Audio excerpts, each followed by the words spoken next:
Hey, live now.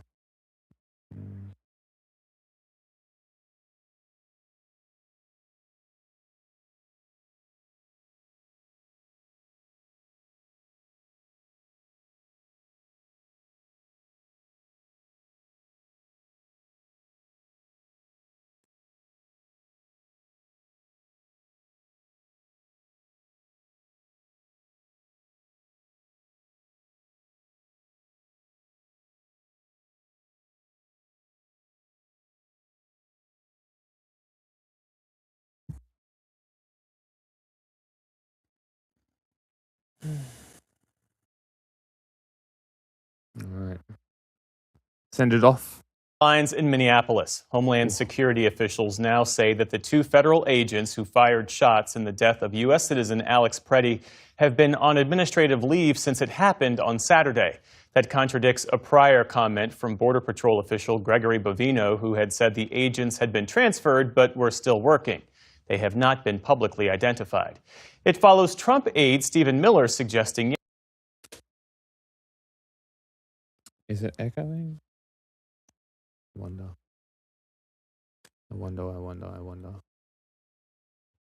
I need viewers to tell me if it's echoing.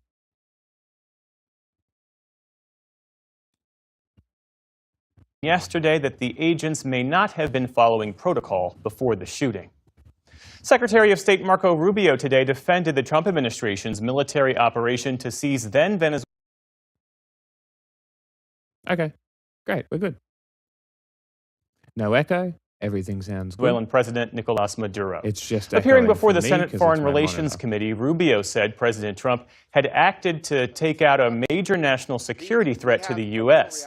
during what was the first public hearing since the January 3rd raid. Rubio also pledged to work with Venezuelan authorities to stabilize that country. And he stressed that there was no other option. You couldn't make a deal with this guy.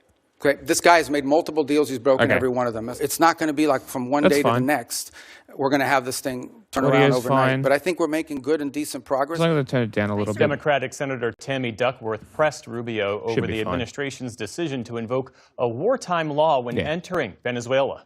Should be so the president's already said that he's not ruled out the military option. And you've also just said that, yes, we are at war. The president has wartime powers. Every president retains the power to use military to protect. So it's reasonable for me to ask you. And I gave you a very specific example. Every president retains the right to defend the United States against an imminent threat.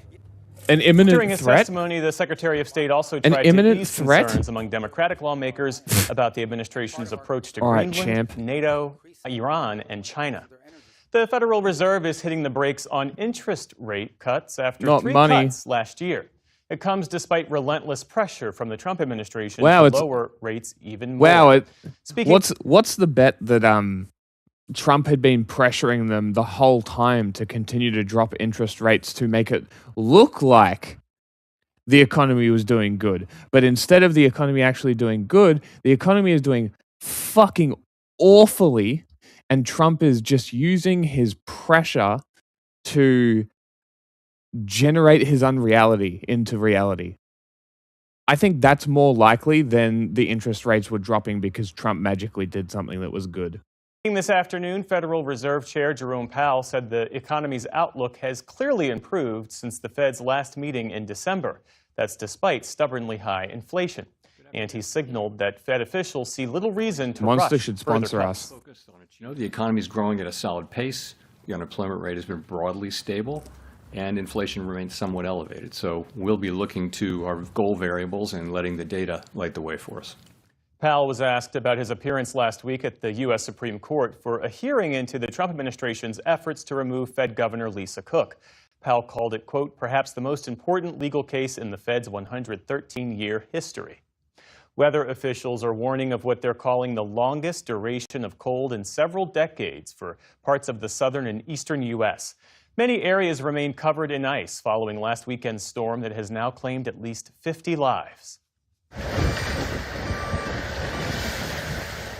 In Mississippi, crews worked to restore power and clear trees toppled by last weekend's winter storm. Nearly 400,000 customers were still without power today from Texas to Tennessee.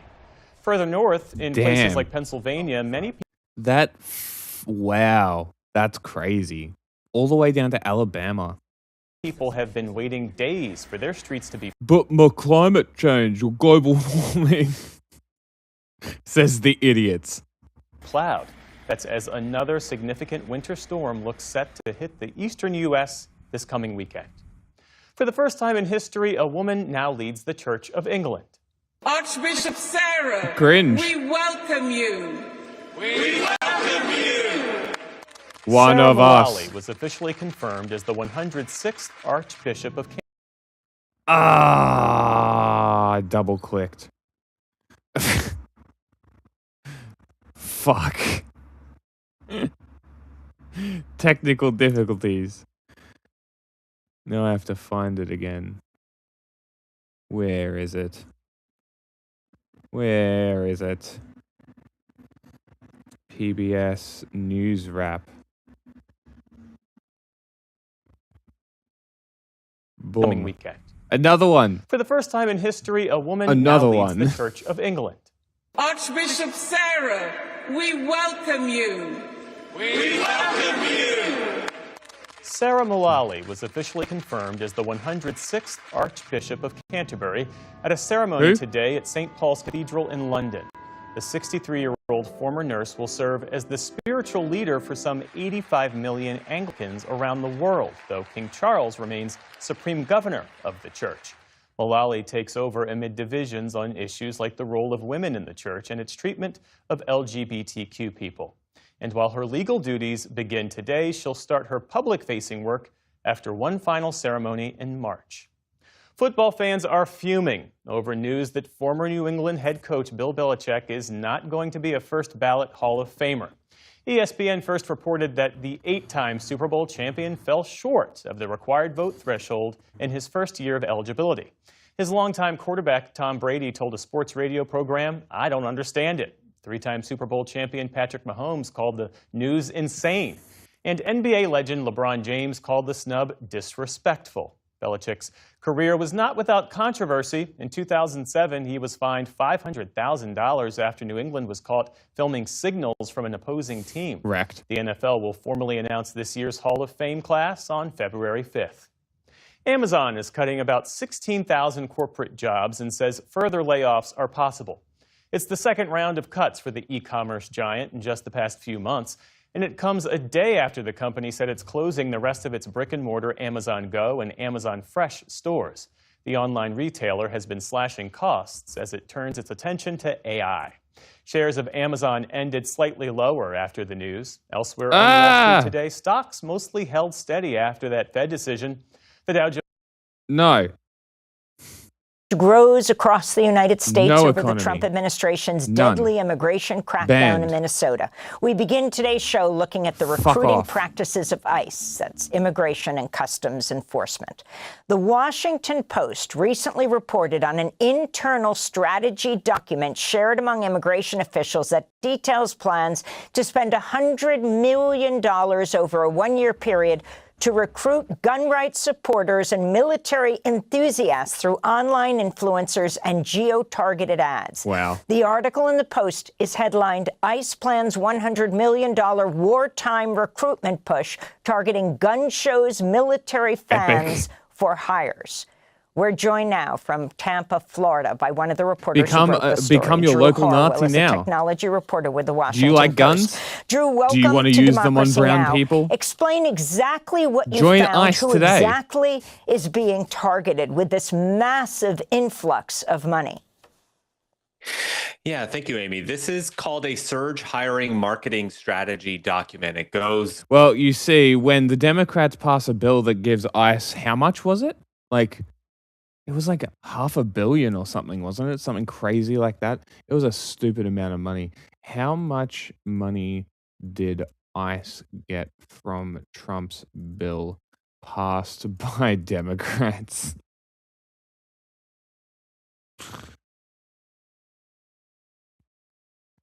ICE received a significant funding boost, including $75 billion on top of the 10 that they were already getting. So they 8 times their budget. They got 8 times their budget. What the fuck else are they going to do? Might as well spend money on advertising. They've got the money. But you know what? You know who doesn't have the money? Healthcare. Fucking good job, America. What am I doing here? Where is John? Where the fuck is he? There. Hello. Retweet. Twits. Please.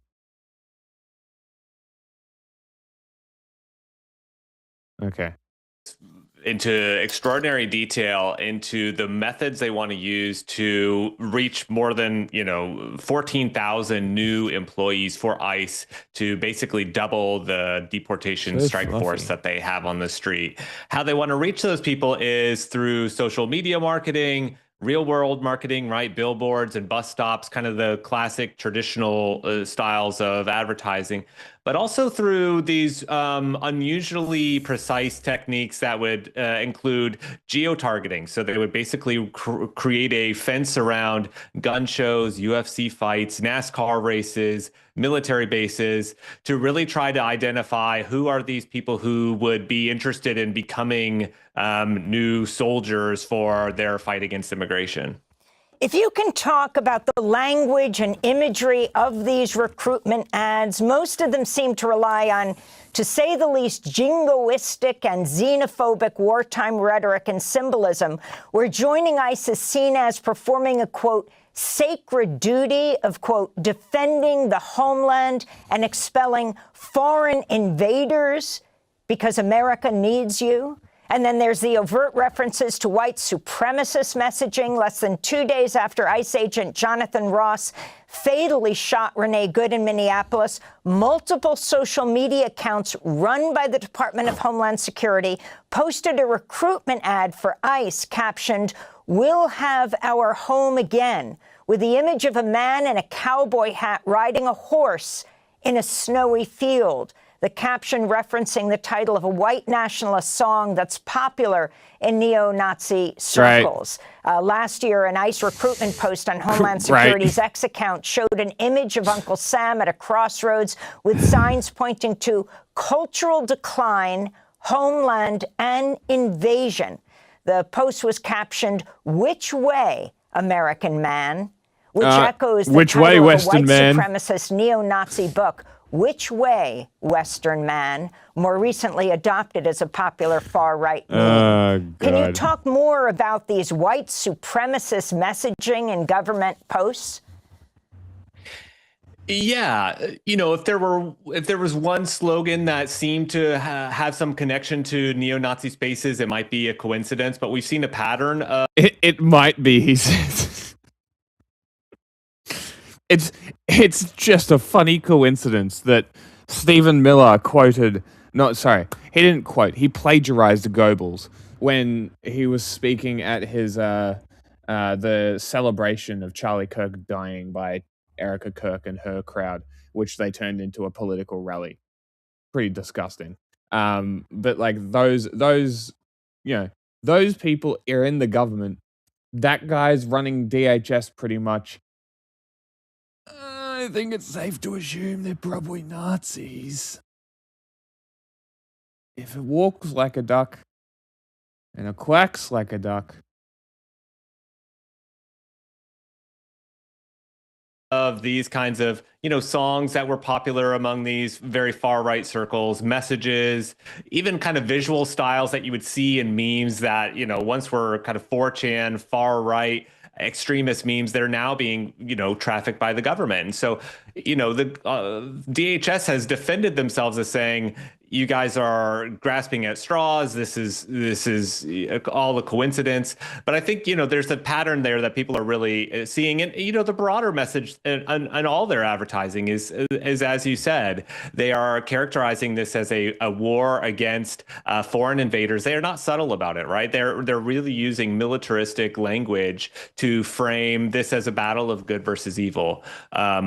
White, classic, traditional Americans defending the homeland against foreign invaders. And so you've seen in their marketing, it really is, you have a lot of kind of army style messaging where it's big. Let me just read something that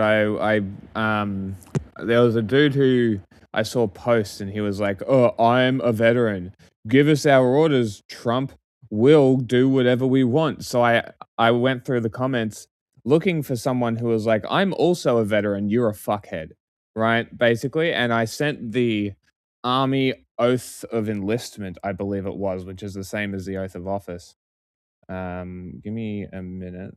Let me find it here. So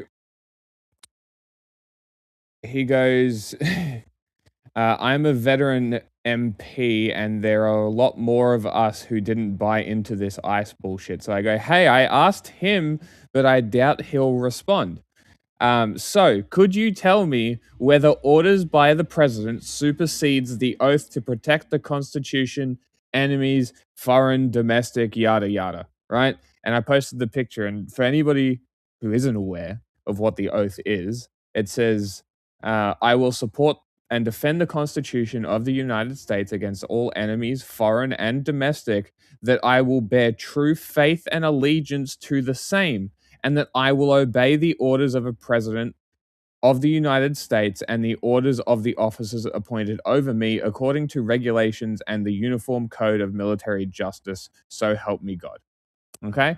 So I sent that. He replies. He goes, was it him? Might have been someone else. No, it was him. Okay. He goes, in the United UCMJ? I'm not sure what that is. I thought he said the USMC. UCMJ, U.S. military. Uniform Code of Military Justice. Okay. Uniform Code of Military Justice. I feel like that's pretty official. All right. In the Uniform Code of Military Justice, we are commanded not to follow unlawful orders, no matter who they come from. If the president's orders violate the Constitution, they are unlawful. If a commanding officer, including the president, gives orders that are beyond the scope of their authority, such as a purely personal reason, they are unlawful. Article 92.10 USC, whatever that symbol is, 892, punishes failure to obey a lawful general order, regulation, or any other lawful order, but implicitly protects refusal of unlawful ones. Interesting. So, for all the cops and the National Guard who are like, oh, I'm just doing my job, I'm just following orders, it would seem like you don't have to, considering that the US has a system in place where unlawful and constitutionally breaching orders, like, let's say, disarming someone who has a legal right to own that gun, has a permit from the state to have that gun, negligently discharges that gun as you're running away after stealing that gun, and then subsequently the trigger-happy psychos around you decide to murder somebody. You don't have to do that. And this just proves that those arguments of like, oh, I was just following my orders, I don't want to do this, you shouldn't have been there, is pure, unadulterated cope. And you've got no defense. It's literally, according to this guy who's quoting the Uniform Code of Military Justice, you do not have to follow those orders from Donald Trump. You don't have to do it. You don't have to follow those quotas. You don't have to. But you are.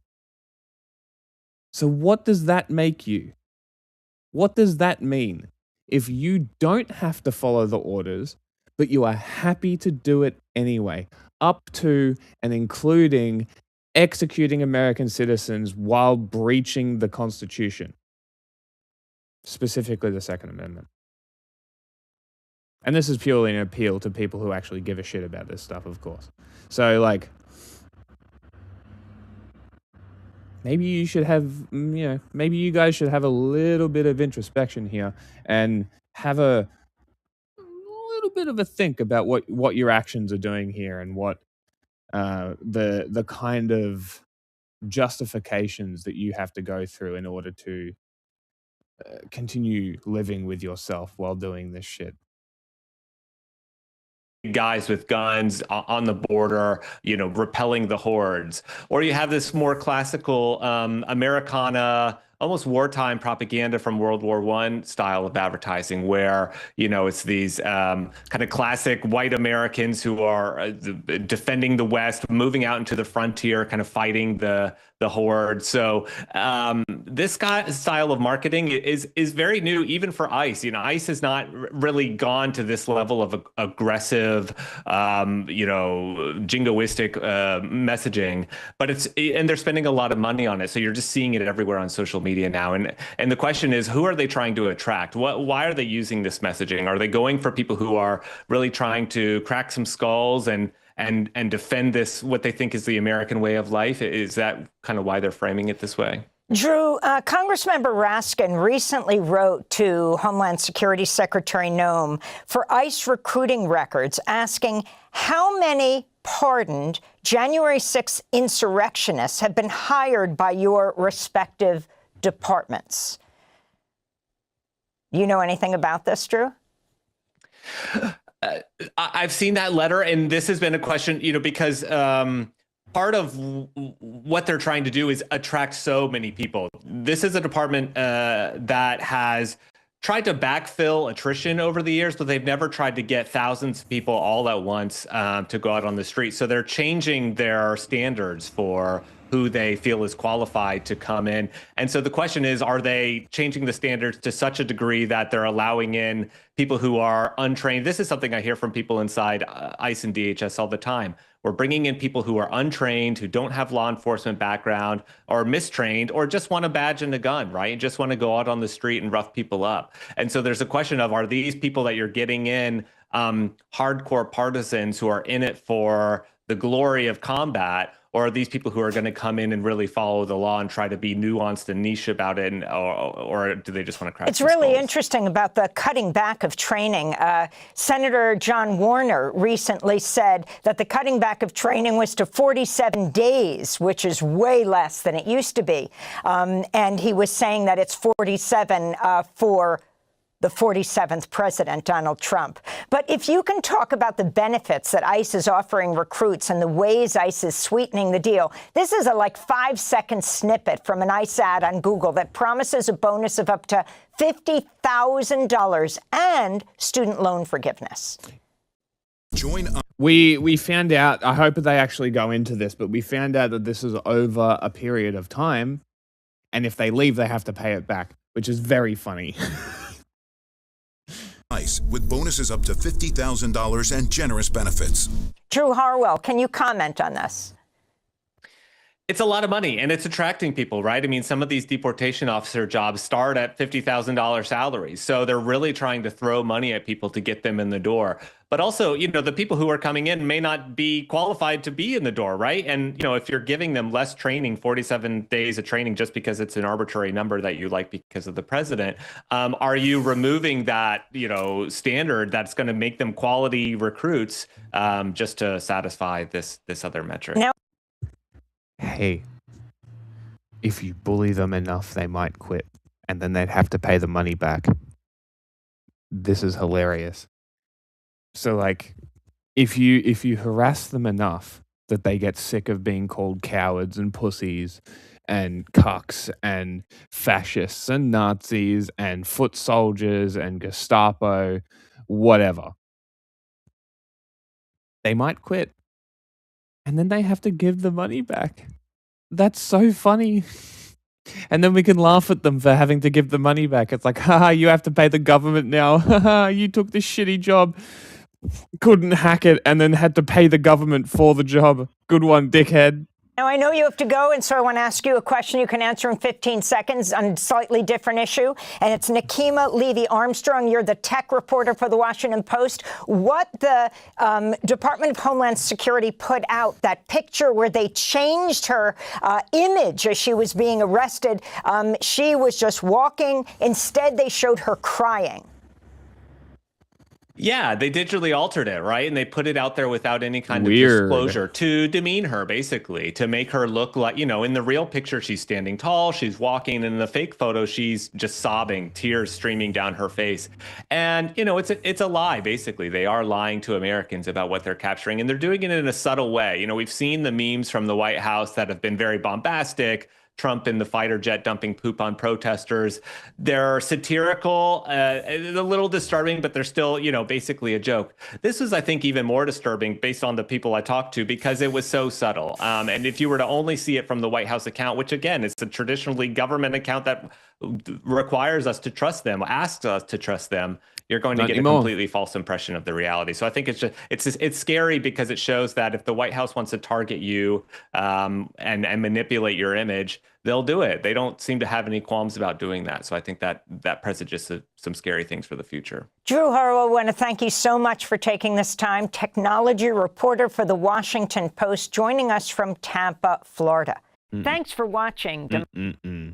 Oh, like your video, Amy. Okay. ICE cannot be reformed. It cannot be rehabilitated. We must abolish ICE for good.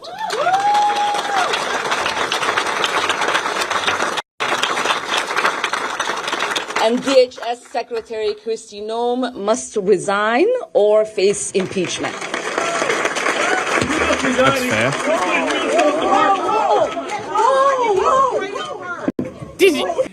Did she go to punch him? Am I seeing shit? Resign or face impeachment.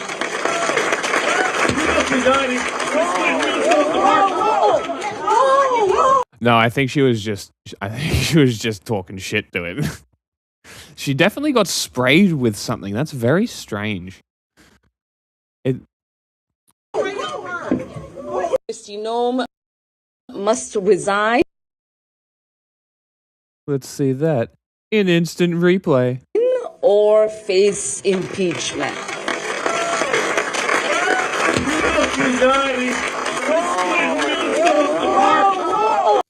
Bro literally has a syringe in his hand.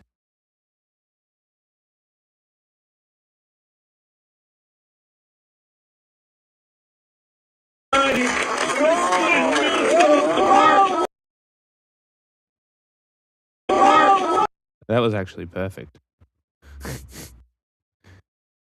Yeah. Don't know if it's hypodermic or anything, though. It could just be like a little liquid one that you just pull the liquid in with, maybe.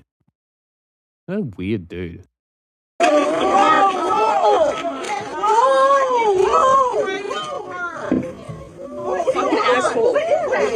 I don't know. Well, I guess we can add this to the list of Republican... Well, okay.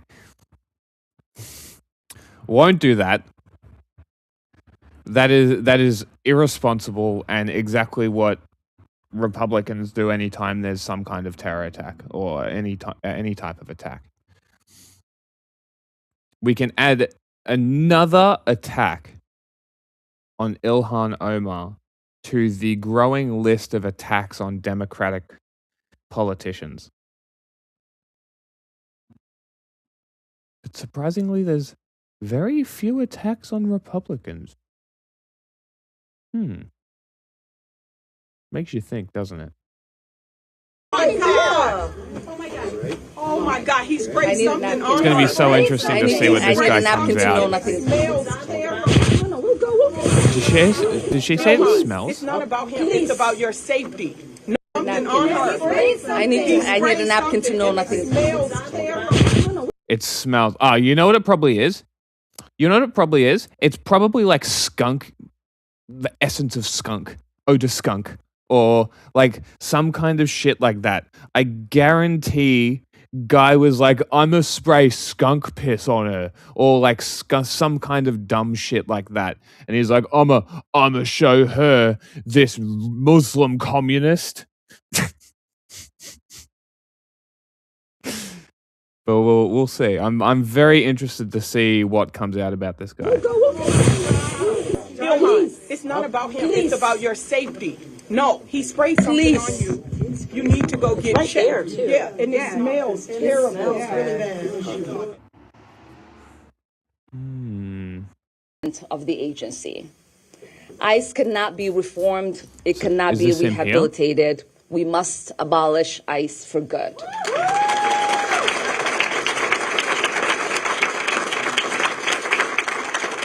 And DHS Secretary Kristi Noem must resign or face impeachment. There was him. She really does look like she went over there to smack him in the head.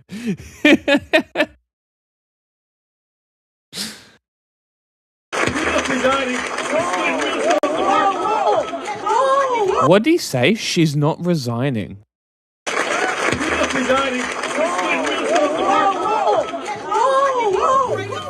It's hard to hear.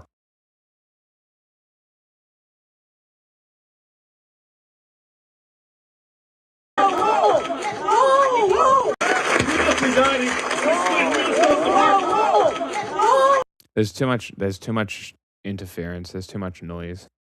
It's hard to hear. I don't know. Oh my God. Oh my God, he sprayed something on her. I need a napkin to know nothing. No, we will continue. No.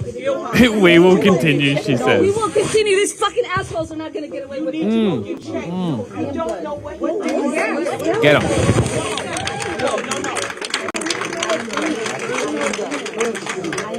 That's whatever it is smells so bad. She needs to go get checked. I don't know That's what that that's was. what they want. Please don't let them know. It's not about him, Ilhan. Ilhan, it's not about him. It's about your safety. No, he sprayed something on you. You need to go get checked. Yeah, and it smells terrible. We're going to keep talking.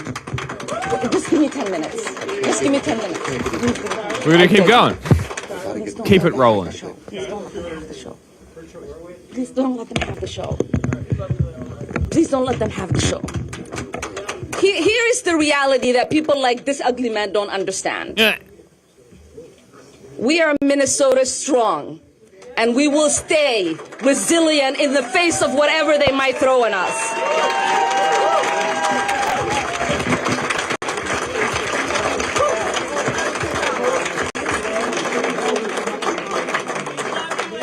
Everybody settle down. I'm going to finish my remarks. It is important for me to continue to lead my Democratic She didn't even look at him as he's getting walked out. That's great. colleagues in demanding her resignation. Very interesting. Democratic Congresswoman Ilhan Omar there attacked. Maybe she.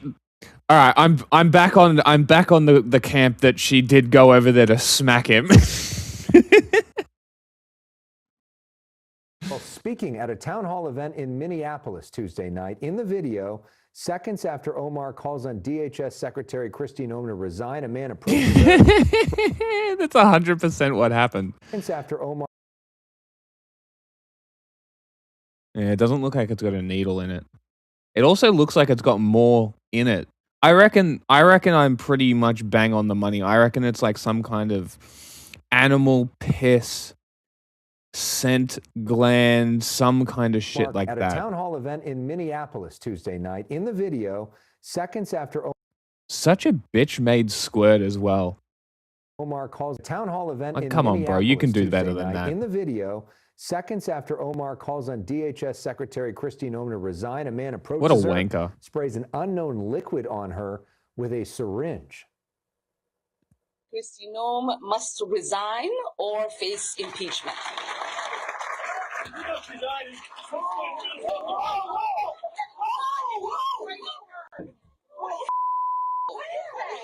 I don't know. CNN's Sarah Seidner was at that town hall. She saw all this happen. Sarah, what did it look like from your perspective? looked like she got sprayed with something. Look, there was a lot of fear initially. People couldn't figure out what happened. He was towards the very front of all of the rows of people who had come to the town hall, which, by the way, she has monthly. We are in North Minneapolis. She had it at the Urban League. And as soon as he sort of jumped up and came towards her, it was interesting to note that as he went around the side, he had what looked like a syringe in his hand, some sort of liquid he sprayed out of it, and you could immediately smell it. It smelled kind of like vinegar, a vinegary substance. We still don't know exactly what was in that syringe. An investigation we now know is underway. But after he did that, Ilhan Omar herself, the congresswoman, went for him. She cocked her arm back, and it looked like she was going to lunge toward him. But before she had a chance to do that, her own security detail jumping on him, taking him to the ground, eventually wrestling his arms behind his back and taking him out of the vicinity so that he could be brought in by police. Ilhan Omar herself looked over. They were telling her security detail. I watched them talking to her, saying, "We need you to stop. We are concerned about what this is. We don't want you to continue." She says, "No, I'm going to continue. I will not let anyone intimidate me." And she stood in front of the crowd that was still there, who clapped for her as she continued talking about the situation here when it comes to immigration. But yeah, I mean, there was a lot of concern and there was fear among her staff about whether or not she was going to be okay. Alex? Well, and then right after that, she spoke exclusively with you, Sarah. What did she say? Yeah, I just happened to Don't get pull ahead of myself yourself. one out after our photographer, Jerry Simonson, was focused on the person who was wrestled to the ground and being taken out. And I asked her if she was okay, and here's how she responded. Representative Omar, are you okay? You know, I'm gonna go figure if I am, but I feel okay. I feel What a great answer. that it is important for people, whether they are in elected office or not, to allow these people to intimidate us, to make us not fight for our constituents and for the country we love. And as I said, you know, I've survived war, and I'm definitely going to survive intimidation and whatever these people think they can throw at me, because I'm built that way. Thank you. I'm built that way. Her last words there as she went to the back, where she eventually began getting checked by medical staff. But yeah, this was a moment that did freak everyone out in the room, considering that just like many other members of Congress, Ilhan Omar has gotten threats. She's gotten death threats. But her staff tells me this is the first time that she's ever faced any kind of attack inside her own town halls, which she has regularly. Like I said, once a month here. I mean, and we are it's going to be a standing here persistent threat, in North surely. Minneapolis, where her constituents came to listen to what she had to say, and she was very pointed about what she feels is going on in her own community, and very clear that she wants ICE out. She wants Kristi Noem out, and she wants ICE to leave this community, because she says it is just breaking her community apart. There were some Republicans who were quick to condemn the attack. Mike Lawler called it unacceptable. Mark Alford said while he disagrees with Omar, quote, these disagreements should never result in assault. And Nancy Mace says she was deeply disturbed. One Republican who did not seem worried about it, President Trump. Speaking to ABC News, he suggested, without evidence, that the attack was somehow staged, saying, quote, I think she's a fraud. I really don't think about that. She probably had herself sprayed, knowing her. The same president who just hours before had said this about Minneapolis. We have Tom Homan there now. We put him in there. He's great. And they met with the governor, the mayor, everybody else, and we're going to de-escalate a little bit. Joining me now in the group chat. Oh yeah, Zach Bavino's Wolf, gone. Senior politics writer, Kristen Hell yeah. Anderson, CNN political commentator and Republican Fuck that pollster, guy. and Antoine Seawright, Democratic strategist. Antoine, can I actually start with you? I don't know if you heard in your group chats or people in Democratic circles in your group about chats this last night. Well, I did. America's not like this because Donald Trump is the president. Donald Trump is the president because America's like this. And believe it or not, there's some sick, deranged people out there who are celebrating online when members of Congress are attacked. When Okay, the internet is not real life. Visible figures like Ilhan, Omar. Of course, there's people celebrating online. Others. And I think that we, as Americans, have to step back, but I also think leaders, starting at the presidency level, should always condemn. Boy, if you're concerned about people celebrating this, the president was under attack, Americans came together to condemn it, and so the president boy, has to tone down the rhetoric. Because if Trump, January 6th is a direct result. When his language goes out, people respond to it. Yes. Ever had somebody act like a hero Him and Butler was and do some shit, rhetoric against him, how people had talked about him. Hold on, I want to play for you something. There would be so much celebration. Had, of course, dismissed the attack on Omar. He's a so much. Sort of. What's the word? Parties in the street, on the right. Like here so is, much. What he had to say yesterday, and then I'm also going to take you back to 2019. They have to show that they can love our country. They have to be proud. Not like Ilhan Omar. Ilhan Omar is garbage. She's garbage. Her friends are garbage. Omar has a history of launching vicious anti-Semitic screeds. I feel like usually on a panel there's someone who says people love Trump for his punchy language, and are people, I think, is the public starting maybe a bit to sour as they see attack after attack and these sort of incidents on lawmakers? I mean, I think in some ways it's a numbness rather than a cheering for it or a souring on it. It's just a like, this is just like the toxic soup in which we live now. I think it's horrible. I'm glad that some Republicans came out and condemned it. I wish all of them would. Just like I thought it was reprehensible that the internet fever swamps had cooked up that there was some conspiracy theory when Donald Trump was shot in Butler. I think it's terrible that fever swamps and the president are cooking up conspiracy theories around this. I hope this man is investigated. I hope they throw the book at him, because when we have a culture where people who run for public office and are in the public eye are under threats of violence by spicy air. Start with Trump, but isn't that a moment precisely when Trump should not say something like, "Hey, she probably faked it"? I mean, it's been hours. Yeah, well, Trump is an idiot, you see. Okay, this brings me to the other thing: who they can. It certainly feel helps. like they can when you're an speak idiot ill about to and make the limits idiot of that. statements. They came up against a hard limit I would with know. Alex Preddy, right, calling him a domestic terrorist after he died at the hands of ICE. With his I think his last words were, "Are you okay?" Pretty cool. What a terrorist. What a brutal, savage terrorist. Honestly. Clearly deserved it. Oh, we got new footage, new angle footage as well. So I'll show that in a second as well. Today, you're going to hear a very different tone than what we heard from the administration over the weekend.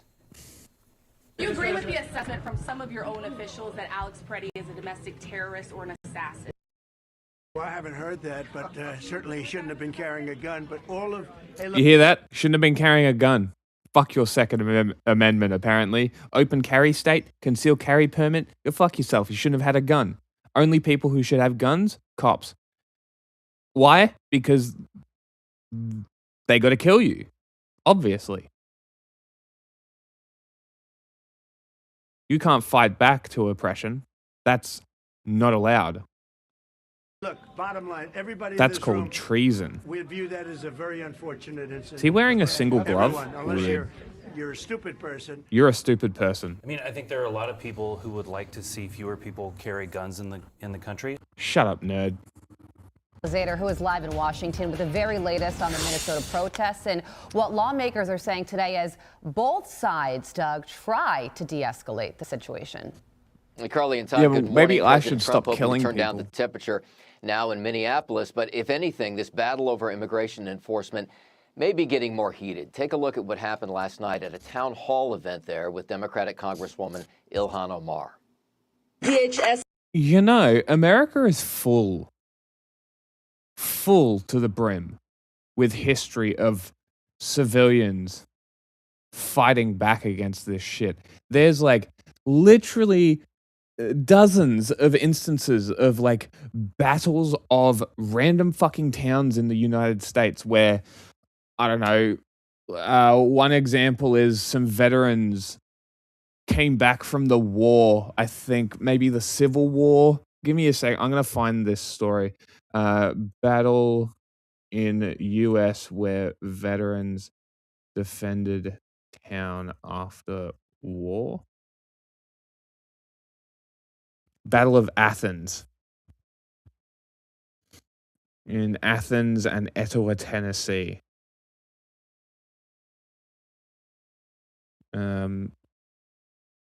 It was a political thing. Controlled much of Tennessee, based in Memphis, extended to McKinn County. A candidate for sheriff who came from a wealthy, influential family tied his campaign closely to Roosevelt's administration. FDR's coattails to victory. Initial confrontations. The county election polls opened in 1946. Normally, there would be 15 patrolmen on duty for the precincts, but about 200 armed deputies were on patrol for the election, many of them from other counties and states. A GI poll watcher requested the ballot box be opened to certified as empty, although he was allowed to by law. To make the request, he was arrested and taken to jail in Athens. Walter Ellis protested irregularities in the election and was also arrested and charged with what was explained to him as a federal offense. And basically, yes, so I'm slowly getting the story back. Basically, from what I understand, the sheriff corruption within the sheriff's office basically got these guys to rise up and be like, you know what? Fuck you. And then there's also like the Battle of Blair Mountain, which is coal miners in Appalachia fighting back against not only a corporate army, but the state. I believe they also fought the literal army. It might have been the National Guard. I'm not super familiar with the actual step-to-step events of the Battle of Blair Mountain.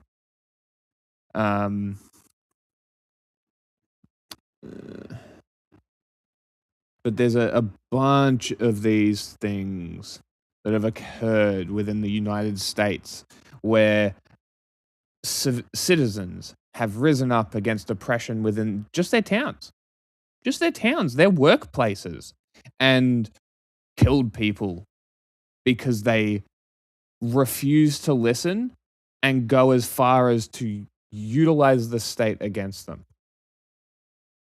Is this not equal to a situation like that? Is this not equal to a situation like the build-up to the Battle of Blair Mountain, like the build-up to the Battle of Athens, where it was just constantly time and time and time again, the overstepping of authorities, encroaching on people's liberties? Isn't this what America's all meant to be about? Didn't Jefferson talk about some kind of tree? Something about blood and water and shit? Maybe Americans should remind themselves of their history of abolition, their history of freedom fighting, despite how fucked up the country has been. You know, there's a real thing there in the background of all of American history of people fighting the entire fucking time. That's the history that Americans should be proud of. That's the history that they should be honing right now, while the return of this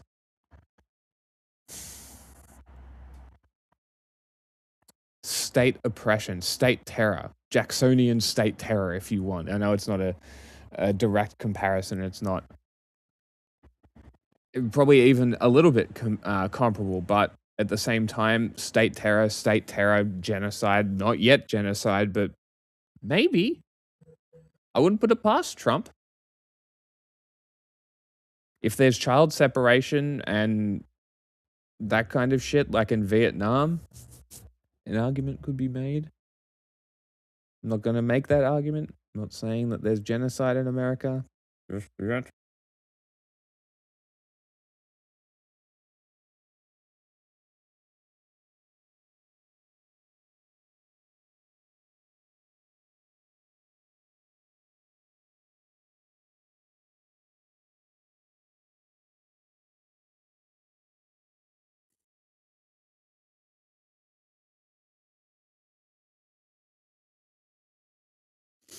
But yeah, I don't know. I don't know. I feel like there's a history in America that people should be remembering that they're ignoring in favor of myth, national myth, romanticization of westward expansion, this myth of being democratic, this myth of fighting the good fight. The state has never fought the good fight. The people fighting the good fight are the ones fighting against the actions of the state, the ones who join the military and refuse orders to kill civilians. Rare, I know, but it happens. Those people who would rather make friends and be actually do hearts and minds shit. Those people, they're the good people. They might not necessarily be politically astute enough to like align their good nature with a political view that isn't fucking liberalism, but who gives a shit? It's like we should be encouraging good people to do good things. Yeah, it's cringe, but what's that fucking thing they say? Bad people get away with it if good people do nothing. You know, that kind of thing. Maybe people need to be reminded, I think. Yeah, people always talk about, oh, these people died fighting for my rights. Did they? Because as far as I'm concerned, the more and more I learn about my country specifically, might not be the same in America. I don't know. They kind of stayed out of it for a little bit until they personally got attacked. You know, America likes to claim, oh, we're the reason World War II won. But was it? You've been in it for 2 years. Were you really? You know, it's like the Soviets being like, oh, well, we stopped the Nazis. Yeah, well, you fucking helped start it too, you dumb cunts.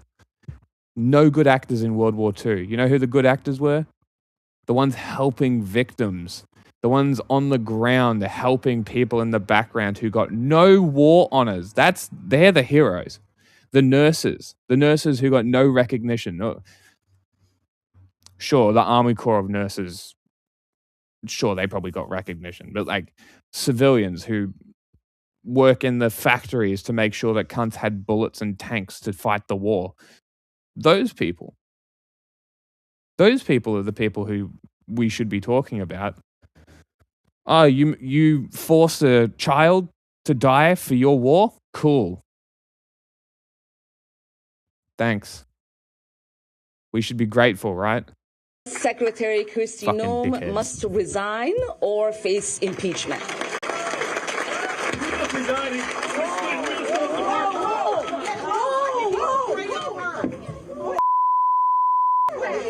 I don't know. Oh my God. Oh my God. Oh my God. He sprayed something on her. I need a napkin to know nothing. No, we'll go. No, we will continue. No. Ilhan, you need to go get checked. No, we will continue. Not going to get away with it. Omar was confronted and sprayed by a man there in the audience. It's not clear what the substance was, and Omar later said she was okay. The man, identified as 55-year-old Anthony Kazmierczak, was arrested. No word yet on motive, but as you heard, Omar had just called for the firing of DHS Secretary Kristi Noem. She had also called for ICE to be abolished. President Trump yesterday traveling to Iowa saying he still backs Noem, even as he sent border czar Tom Homan to take over operations in Minnesota. With the shift in Minneapolis and Tom Homan going to Minnesota, do you still have confidence in DHS Secretary Kristi Noem? You brought up the success at the border. Look, you do. She was there with the border. Who closed up the border? She did, with Tom Homan, with the whole group. I mean, they closed up the border. The border is a tremendous success, one of the most secure borders in the entire world. Now, as for the attack on Omar, here's what U.S. Capitol Police are saying. A man is in custody after he decided to assault a member of Congress, an unacceptable decision that will be met with swift justice. We are now working with our federal partners to see this man faces the most serious charges possible to deter this kind of violence in our society. And Capitol Police, by the way, they say that threats against lawmakers rose by about 50% last Which year. lawmakers? Todd and Carl. Trending in the absolute wrong direction. Which Douglas lawmakers, Adler, Live though? in Washington. Hey, Doug, Fox thank you. News, aren't you? I'm Steve Ducey. I'm Brian Kilmeade. Massive And I'm Ainsley contributors Earhart. to this Click rise? here to subscribe to the Fox Pretty News sure you YouTube are. page to catch our hottest interviews and most compelling analysis. No, sir. On stage by a man with a syringe, and Trump's first reaction was to call her a fraud who probably faked the attack on herself. With then many finding it suspicious that Trump's instinct was to assume that a politician would fake an attack on themselves in the lead up to elections for political gain. But as far as Representative Omar, she was at a town hall calling for ICE to be abolished and Kristi Noem to be impeached. And then all of a sudden, this guy charges her, spraying her in the chest and stomach. Now, it's still unclear what was actually in the syringe, but reportedly it had a very strong odor like vinegar. And Omar didn't take this lying down. She didn't retreat. She charged forward, ready to swing. But then you see a guard take the guy down, and Omar eventually keeps on just going with her speech. And now this man's been charged with third-degree assault, and you got I'm glad people I'm not online the trying only to one figure with out that who he is, right? observation. Not just his name, but his beliefs. And with that, you have his neighbor reportedly saying that he's very pro-Trump, even texting them before the event saying, I might get arrested. But President Trump, this guy's glorious leader, he suggested that she probably had herself sprayed. But one, there's literally zero evidence of that. And two, you have people saying that words like that are what emboldened the attacker here in the first place. Trump in the past calling her little turban, saying she does nothing but bitch. And he also calling out Elon Musk for saying that she should be convicted of treason, which of course carries the death penalty. And of course, all of this is happening in an environment where you have the Trump administration calling Alex Preddy, a man who was murdered by Trump troopers, a domestic terrorist. Ilhan Omar was attacked on stage by a man with a syringe, and Trump's first reaction was to call her a fraud who probably faked the attack on herself. With then many finding it suspicious that Trump's instinct was to assume that a politician would fake an attack on themselves in the lead up to elections for political gain. But as far as Representative Omar, she was at a town hall calling for ICE to be abolished and Kristi Noem to be impeached. And then all of a sudden, this guy charges her, spraying her in the chest and stomach. Now, it's still unclear what was actually in the syringe, but reportedly it had a very strong odor Bloody like shorts. vinegar. And Omar didn't take this lying down. She didn't retreat. She charged forward, ready to swing. But then Why is your short not longer, Phil? Here, I'm a clinical and forensic psychologist as well as a body language expert, and today we're going to be analyzing the behavior and body language of Congresswoman Ilhan Omar. Before we get started with this, a couple of quick things. One, I wanted to make sure you know this is not a psychological evaluation of any kind. These are just my opinions. In addition to that, I do want to remind you to like and subscribe if you want to see more content just like this. All right, let's go. What we're going to be analyzing today is Representative Omar getting sprayed with an unknown substance. I've had a number of people message me asking whether or not this was staged. So let's watch it. We're going to check it out from a few different angles, and we'll talk about if there's anything that stands out. All right, let's just jump right in. And DHS Secretary Kristi Noem must resign or face impeachment. So everything we're seeing so far is pretty standard from the way that Representative Omar typically speaks. This is during a town hall, so nothing unusual so far.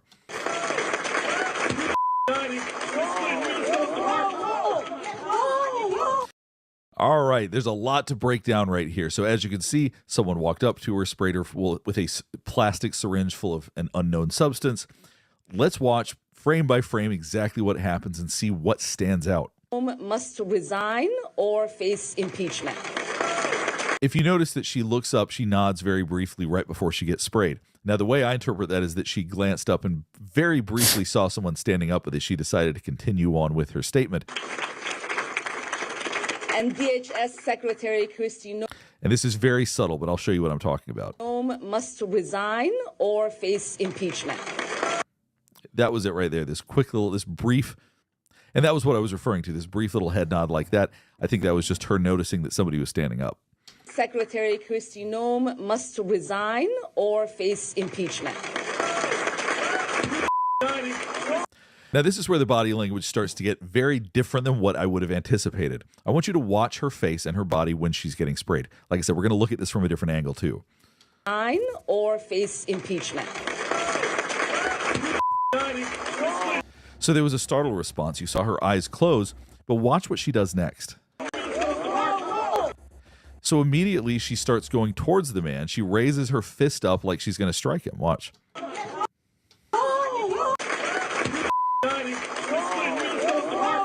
So immediately she gets sprayed. She immediately springs into action and starts to go towards him to confront him.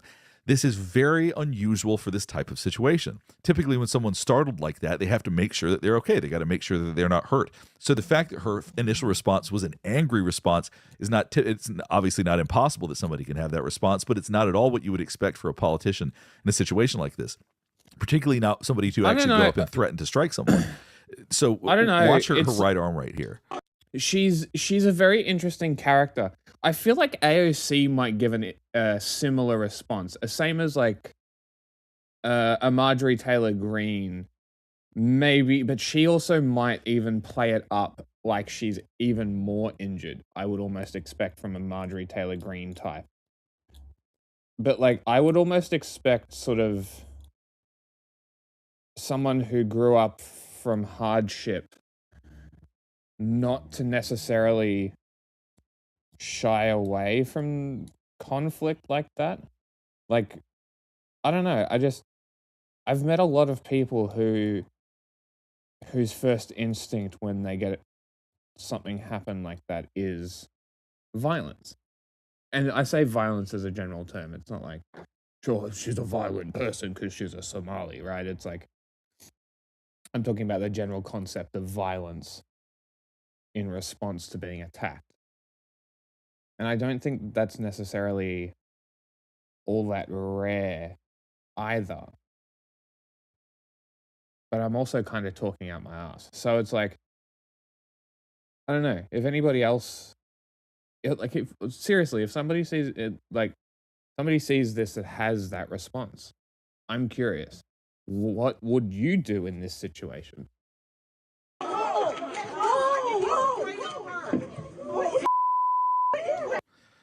Let's watch this a couple more times. It's very odd. It's impeachment.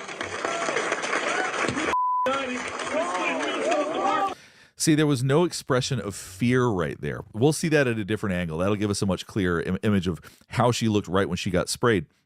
But what we're seeing is a brief startled response, but we don't see any fear. All we're seeing is anger. It's impeachment. See, right there you're seeing her get startled, and there's a bit of surprise. Her eyebrows are going up. That's what happens when we feel surprised. But there's no assessment of the situation. She doesn't stop and freeze, because typically we go with the fight or flight response. When something like this happens, it's unexpected. The unexpected nature of it is the shocking part of it. So we freeze to assess what's going on, and then we try to escape, and when we can't escape, we fight. She went directly to fight. She skipped freeze, she skipped flight. So that is an odd response. That's not typically what we associate with these kinds of shocking situations. I don't know. Oh my God, he sprayed something on her. It could just also be a desensitization. Like, I wonder how many times she's had this happen. Like, if it is a multiple, like, has happened multiple times, I wonder. So I want you to watch a couple of things here that stand out. There are peculiar aspects to this just because most people would not react this way. I mean, that doesn't mean that it was staged, but her behavior is different than most people would react. Just check this out right glad here. he specified that. I need a napkin to know nothing. Say some shit. We're seeing no signs of fear. She's touching other people after she's been sprayed with this substance. You know, she's putting her hand on the man's arm. You see her raising her eyebrows saying, "We will continue." So having no idea what she was sprayed with, she does not express any fear about that, which I would think most people would be afraid. Is this toxic? Is it poisonous? Do I need to go and get checked out? Maybe I should stop here.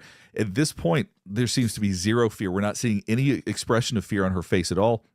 She raised her eyebrows to say, "We're going to continue," which is to bring emphasis to her face, but we're not seeing any emotions that relate to fear. No, we will continue. No. Ilhan, you need. And then she touched the man's chin right there. No, we will continue. No. Ilhan, you need to go get checked. No, we will continue this. And you can see her teeth bared a little bit when she said, "We will continue." So there's a lot of anger, not a lot of concern or consideration about what. Well, I mean, think about how much she's been getting targeted, and for fucking something to finally happen, she can finally get her anger out. I totally understand this response. Like,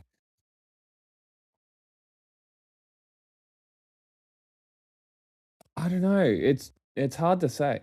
That substance was. So the fact that she is touching other people, touching this man's face, it shows a lack of awareness about the fact that this could be something poisonous, this could be something dangerous. There just does not seem to be any comprehension that she is in danger whatsoever at this point. No, we will continue. No. Ilhan, you need to go get checked. No, we will continue this. are not going to get away You with need it. to go get checked. No, I don't know what. We're going to keep talking. So you can hear the anger in her voice, the pressure in her voice. That emotion is very real. Let's look at another angle of this so we can get a better idea, a better feel for what some of the expressions were on her face when it happened.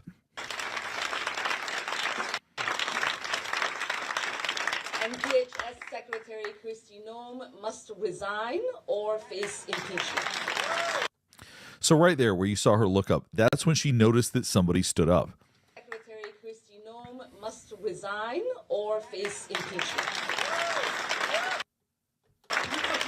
So now you're seeing a startled response. Once again, there's the surprise. The eyebrows go up when we're feeling surprised. So that's a genuine reaction of surprise for sure.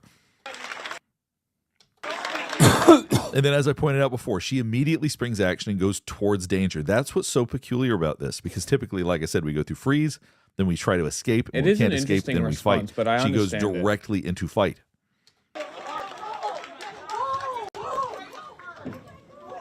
But like, if someone is in constant fear, hello. Like, if someone is in constant fear all the time because of the consistent threats, and something was to happen to them, would they not go instantly to fight because they're overwhelmed with fear? In the hypothetical that Ilhan Omar has had that overwhelming fear response in response to not only ICE being in her city with a large Somali population which they've explicitly targeted, if Ilhan Omar is not terrified because of the consistent death threats from fucking Trump Nazis, if Ilhan Omar isn't terrified consistently and always because of the constant threats she's getting and just the constant hostility towards her and people who look like her, would her first response not be fight? You know what I mean? Like, I understand, and again, this is me not knowing anything about psychology or fight or flight. This is just because he was explaining before that you freeze, you assess, you try to run, then you fight, right? That's apparently what he considers the fight or flight response normality. So if she's assessed it already, she's in constant fear, she can't escape it, is the only response left not fight? I don't know. I might be crazy. I might be nuts. Who knows? But like,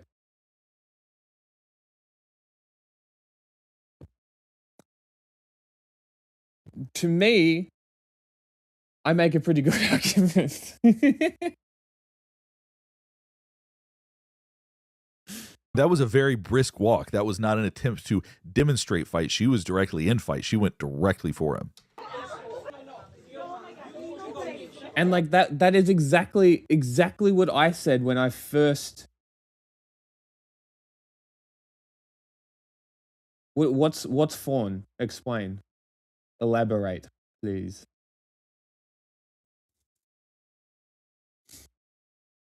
Is it like a fake out?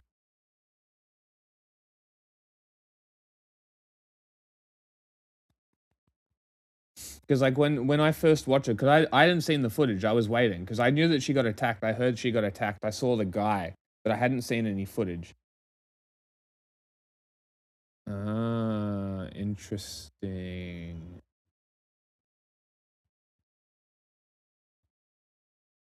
Like what's the actual action of what fawning? Is that what you're talking about? John wants me to show this on stream. I will show that in a second.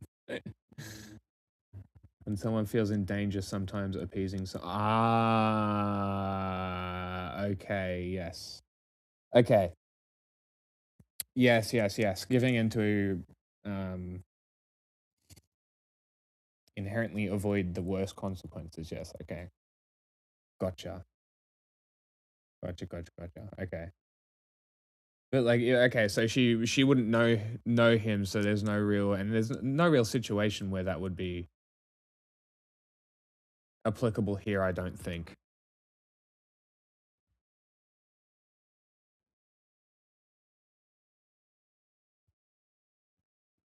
But like, I don't know.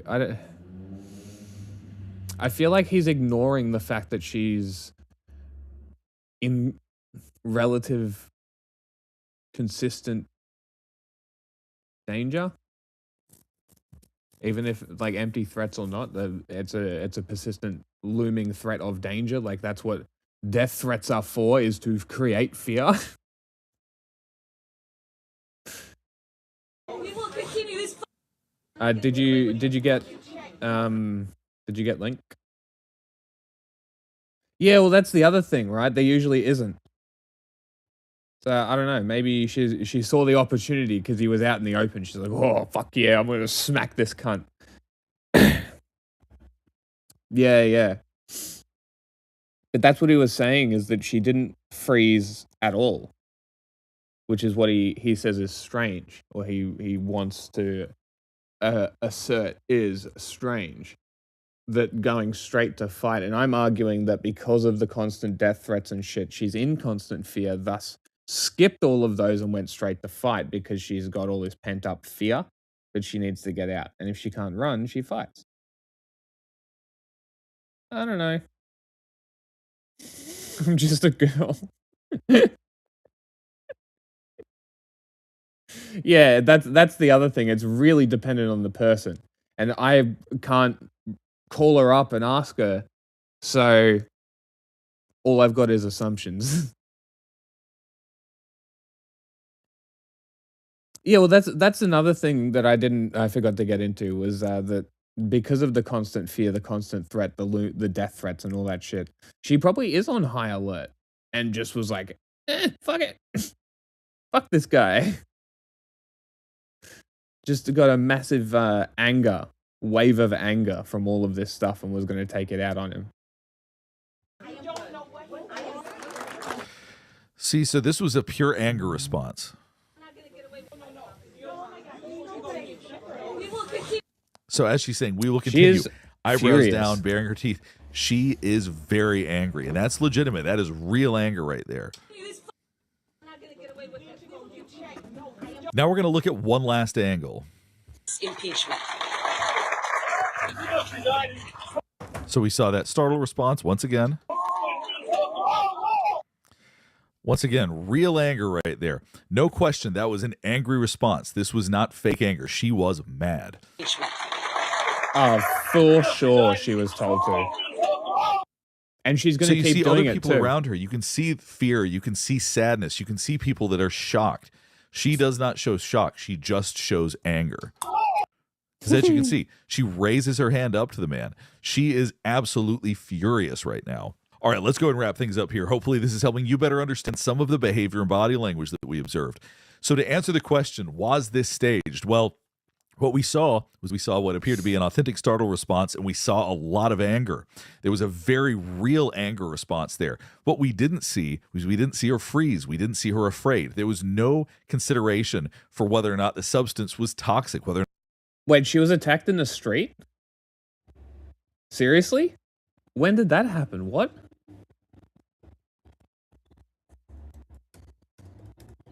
Or are you talking about it like metaphorically?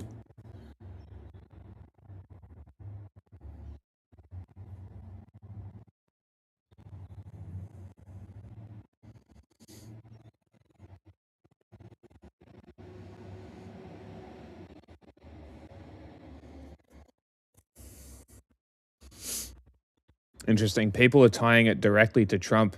Essentially, wow. People are essentially calling this stochastic terrorism without using those words. Ah, great. Pepper sprayed and attacked by ice. Awesome. Yeah. 100% she was pissed from that then, if that happened. Because I didn't know about that. But yeah, if that was the case, then yeah, she's 100% pissed. And this is what I'm saying, is I reckon this guy is ignoring external cases that would generate this kind of anger that would instantly come out in a situation like this. I genuinely believe that this guy is, because he's just looking at body language, is ignoring emotional factors and environmental factors that would cause this anger and override the fight or flight response. Let me double check. Ilhan Omar pepper sprayed by ice.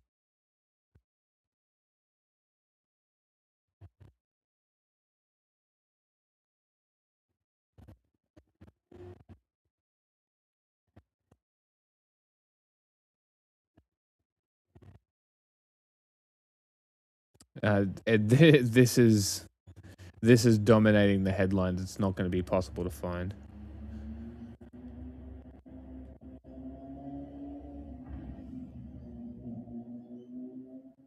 I won't be able to do it while I'm hosting the thing. So I don't know. You'll have to tell me. So much is happening. You're 100% correct. It could have been. It could have been. Whether or not it was poisonous, whether or not it could get on somebody else, or that it was harmful. So in that sense, this situation was strange. So the question remains, why did she react purely with anger and with no fear? Because to be startled, to be caught off guard, typically people are going to be afraid of that. You could hear somebody that was nearby saying, you need to get checked out. This smells terrible. You need to go do something about it. She completely disregarded that, continued on, and made contact with other people. So her behavior was peculiar in this situation in that sense, but did it appear staged? It appeared that her emotions were very much real. She authentically seemed very, very angry. If you have any other thoughts about this, or if there's anything else for me to analyze, please let me know in the comments below. Last thing before we get finished up is I do want to remind you to like and subscribe. That was it was good. I enjoyed that. Okay. So when you get in here, I'm not sure whether I sent it to you or not, but I have a thing to show you. Some shit happened in Australia. Not sure if you heard.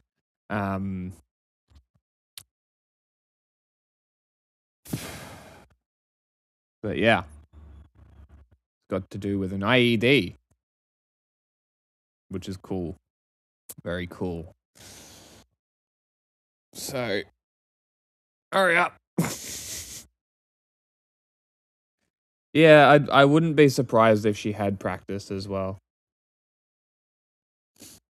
Yeah. Yeah. Okay, so I clearly didn't send this to you. Yeah. Yeah, it's very interesting how the media is reporting it. So, boy, oh boy, oh boy.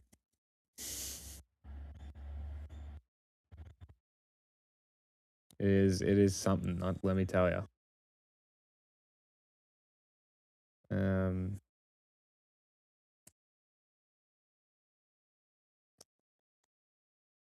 Megan.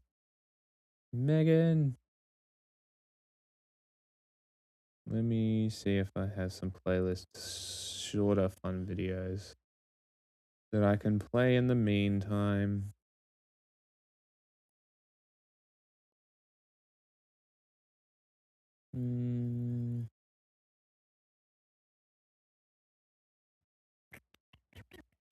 Let's see.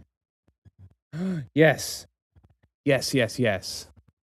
New York's beloved bodega cats could soon get official protection of Very, very, very important news.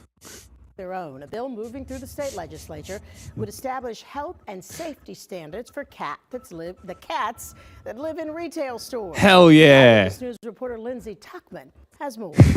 This is what the state should be used for. Stand at Clinton Fruit Market on 47th and 9th in Hell's Kitchen.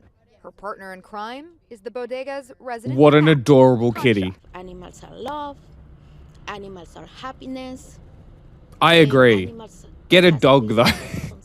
For everyone. Pancha and the rest of the city's likely thousands of bodega cats are the reason behind a proposed bill in the state legislature. Why are there cats in? What the fuck is happening? Are they just wild, like street cats that they've adopted and leave in the bodegas? Why are there cats in the bodegas? Designated cat zones separate from food prep areas. Assemblymember Linda Rosenthal, who represents the Upper Cat West Side, areas. introed the bill last spring, and it was moved to the Agriculture Committee just this Yeah, month. kitty. If you adopt an animal from the shelter, they have to be spayed or neutered. No telling where those kitties come from that live in bodegas, but just to make sure. I mean, they work. Keeping mice and other vermin away, but they should also have access to a Look good at that. place to Cats being used for what cats were fucking bred for. Getting rid of rats. It's exactly what they should be used for. Hi. Hello, how are you doing? Good. Are you happy about this cat still? I actually I only vaguely heard something about a bill and a bodega cat because I forgot that I was switching over my internet to a new provider this month, so I had to like set Yep. up a hotspot with my phone, and I was like, dealing with that, but it's working. Fair enough. I'm Apparently here. they're introducing a bill to by the sounds of it, create designated cat zones away from food prep. which is great. Which is one, great, but two, hilarious. I know. It's like, I mean, but like, whatever, there's a designated cat zone. You can lightly train cats. They're not stupid I'm gonna creatures. be honest with you. This is one of those things where I'm like, not everything has to be for everyone. Not every bodega has a cat in it. And also, a lot of the bodegas that do have cats because they also have mice. Yeah, well, that's what they just said, is that like most of the cats are there to control the I don't rodent think that people population. understand that, like, that's like when you go to like a secondhand bookstore and they have 3 cats living in there. It's cute and it's cuddly, but also they keep those fucking rodents from chewing on your books and stuff. Yeah. Like, 'Cause so those normally cats are there when you 'cause they're find predators. when you find cats at a business, 99% of the time they're there for a reason, right? Yes. Even if it's marketing, like they're there for a fucking reason. Mhm. Most of it's working cats. Most of it is killing pests because not only are they more effective than a lot of other kinds of pest Mhm. controls, but like they're far more humane. They're also not poison. Yeah, we Yeah, love no, not giving exactly. money They're to not poison. Monsanto. I actually worry about cat. Oh no. Oh, bye.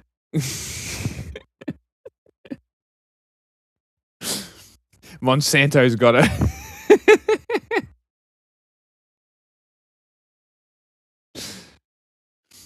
Is it a coincidence that the second that I say Monsanto drops out? Huh? Eh? They're onto us. to rest, good food, water. This proposal is separate from city legislation introduced last year that would ease enforcement for stores with cats, which under current health codes are technically not allowed. For New Yorkers who love bodega cats, they hope if the bill passes, the state makes it easy for small business owners to pay for health care. Maybe they can't afford it, maybe, I don't know.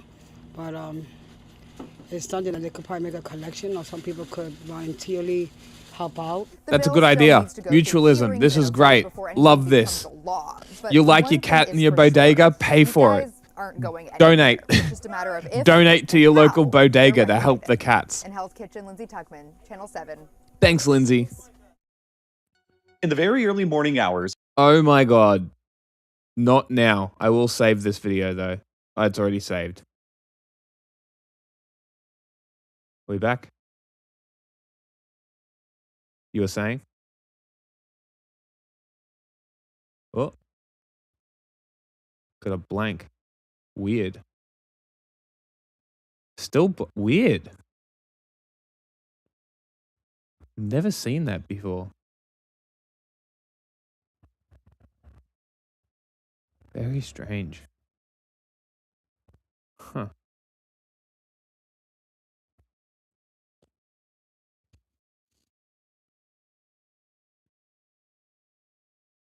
Great. Save.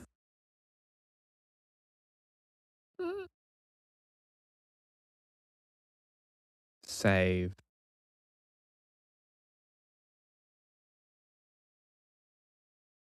Urban farm. Save.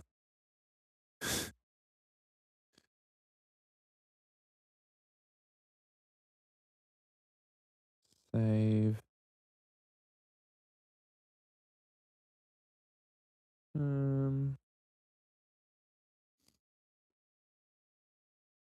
We love technical difficulties here.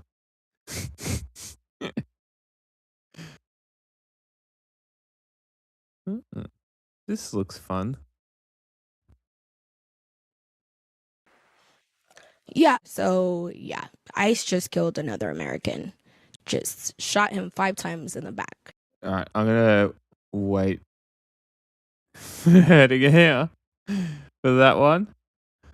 That sounds like a good one.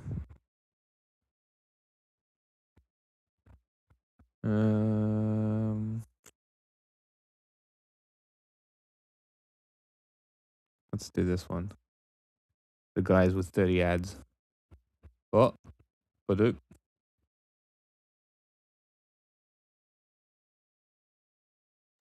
Looks good. Hello. I can hear. Can you hear? Can you? Okay, good. Sorry, my cat unplugged my. I'm using a friend's old Surface Pro, and they have like Yeah. a magnet to hold in the Great. cord. So my cat like walked by and just pulled it out, and I was like, no. Yeah. Immediately dead. Battery she is just doesn't hold charge. in the room. It's that old. Yeah. Yeah, great. Yeah, that's my friend was like, "Look, this is an old computer that doesn't It'll hold do. charge, but as long as it's plugged in, it'll work." And I was like, "I just need a computer. My phone is not working for a couple things." No, that's fair. So, yeah, I Well- have a shitty second hit. My cat will randomly unplug. That is very funny. Okay, I found 2 videos that we can start with. One seems Okay, interesting. wait. So you said you had something about Australia. I sure Can do. we start with You Australia? want to start with that one? Okay. Okay. Yeah. So I don't know much about this story.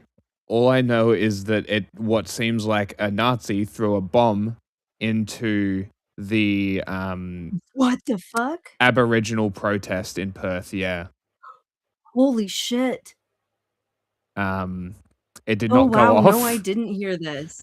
Yeah, it did not so go the off. last couple of days, it's been like negative degrees here. So the kids haven't been Yes. in school. So I have been very, Mm. I have not been paying as much attention these last couple days. But like, so no, I did not hear this. Last I heard was like Australia Day stuff. Yeah. And I'm So pretty sure you like did a whole stream on that. I did a It's little bit, yeah. loading. So oh Okay, no, I there haven't is- played it. Uh-huh. I haven't played it. So yeah, from what I understand, a person of a nationalist bent seems to have thrown a Okay. homemade explosive device into Alright. a crowd in Perth with the intent to cause harm, but the idiot Okay. didn't light the fuse correctly, so it didn't go off. Wow. That's Yeah. kind of like the dude who shot at Trump but like and had explosives in his car but they didn't go off. Yeah, yeah. It happens all the time. Columbine had explosives, didn't go off. Explosives have not gone anywhere. People have just yeah, become they did, didn't incompetent in they? Oh my making it. gosh, I Yep, forgot about that. yep. Explosives have never gone Well, anywhere. The only thing that banning they've guns in gone America very is gonna hard trying to do, make that a thing. like, the only things that banning guns in No, America there is used gonna to be do is okay, make so them do explosives more. I don't somebody talk about American history is like until guns became like far more prominent, like especially like Bombings, rifles and baby. high powered like when the AR-15 came along, everything changed for guns in general. But Mhm. like before that, like because it was more effective to build an explosive with like available like items than it was to Yeah. like, you know, potentially die in a shootout with the cops where like guns weren't quite as Mhm. accurate or firing as fast. Like there were a lot of bombs, especially when it Yep. came to miners and union workers and dealing with the Klan. Yeah. There were also a lot of houses set on fire. There was a lot of Mhm. arson. And Yeah. truth be told, you know, like these days we have a lot more surveillance. So like I think that it would still be more difficult to ultimately get away with something like that. Mm. However, it is possible, it seems, because people have done it recently. So I mean, look at there's the also the that. Cybertruck. Look at that recent Cybertruck that got driven into, was it a Trump lobby or something? And then the guy blew it up with him What? inside. Oh, the one with the bomb. He was outside. Yeah, yeah. He was It was outside. outside. Yeah, like it drove into the. I said the lobby, but it is the lobby. It's just the undercover parking to the lobby. Yeah, the But underhang he thing where drove like up, you can unload. Yeah. blew the fucking thing up. Like this tactic has not gone anywhere. It's just been replaced with a favorability for guns because it's easier and more effective. If guns were not as available, you would Yeah. see No, I more agree. truck I agree. That's attacks yep. and more bombings. And John and I have discussed this at length. Yes. That bombings will Well, happen if I think guns get banned. Mm? I think we're gonna see a lot more like targeted low key attacks in Mhm. people's homes that law enforcement intentionally don't solve. Yes. Um, I don't know how to explain to people that, like, while yes, we are seeing an unprecedented amount of state, like, white supremacist violence, and I'm not gonna pretend like we're not. Um, throughout history, the vast majority of their violence is not open in broad daylight in the street. It's at night where they might Yes. not get caught. Yeah. Or at home. Let's be real. They Yeah. beat each other at home. So there's that. This still isn't loading. What's Oh, with no, this? I haven't played it. It's just Oh, okay. It buffering. just has like a little loading Yeah, thing, yeah, so I was it's just like, buffering. "What?" But yeah, it's like I don't know, like people don't comprehend that people are just incompetent at making explosives these days. Yeah. Look, I'm gonna be honest with you, I am one of those people. There was that attack, in North Carolina on the police officer Mhm. recently. I think I might have sent you a video where he like I think it was magnesium and something else. Mm. Um, but it looked like it was at night, and I assume it was some kind of a shotgun, like pump action Yep. shotgun from the video. But like the rounds were like fucking basically fireworks. Oh, he used dragon's breath? Like we had an argument in the Oh my comments, well, not in the god. comments, in the chat about what it was. And I was like, look, I'm not gonna join this argument because like I took AP chemistry in high school, so I didn't have to take any chemistry in Yeah. college. So I haven't had chemistry since I was 18. Yeah, So I'm like the same. it was not my strong suit. I can follow a recipe, but like you have to give me an accurate recipe. Yeah. You Yeah, know? no, that's an interesting don't know it. interesting point because you could put in some kind of reactive metal in a homemade shell to get that similar effect. Like if you put is it phosphorus? No, phosphorus that explodes with water. That was one of the ones Potassium. that I recommended, and they were like, Potassium. "Nope, that one's not." But that's water, right? But I know that there is an element that is reactive with air like that. Oh, I can't hear you. Really? Where'd you go? Is that my Hello? internet? Hold on, let me check. Or is that Let me your check my internet? monitor. Okay, I'm talking. No, I can. The monitor. Hello? That's you. I can still hear myself. Okay. I think it might be you. I don't know, Jack. If we had people Chat, watching, is it me or is it Jack? if we had people watching, people could tell us. Hold on. A minute, I'm gonna. My monitor is. Oh, it's me. What? How is it? Oh no! What did I do? What? Okay, 1 second. Fun. Fun. Okay. Oh my God.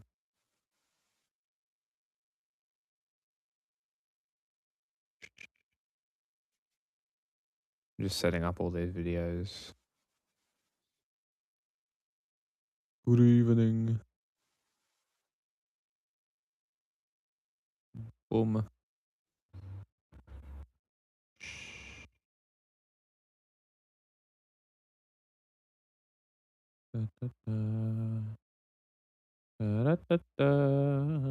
All set up. Let's go. Let's go. Just have to wait for technical difficulties. Let me know when you can hear me. And she's gone.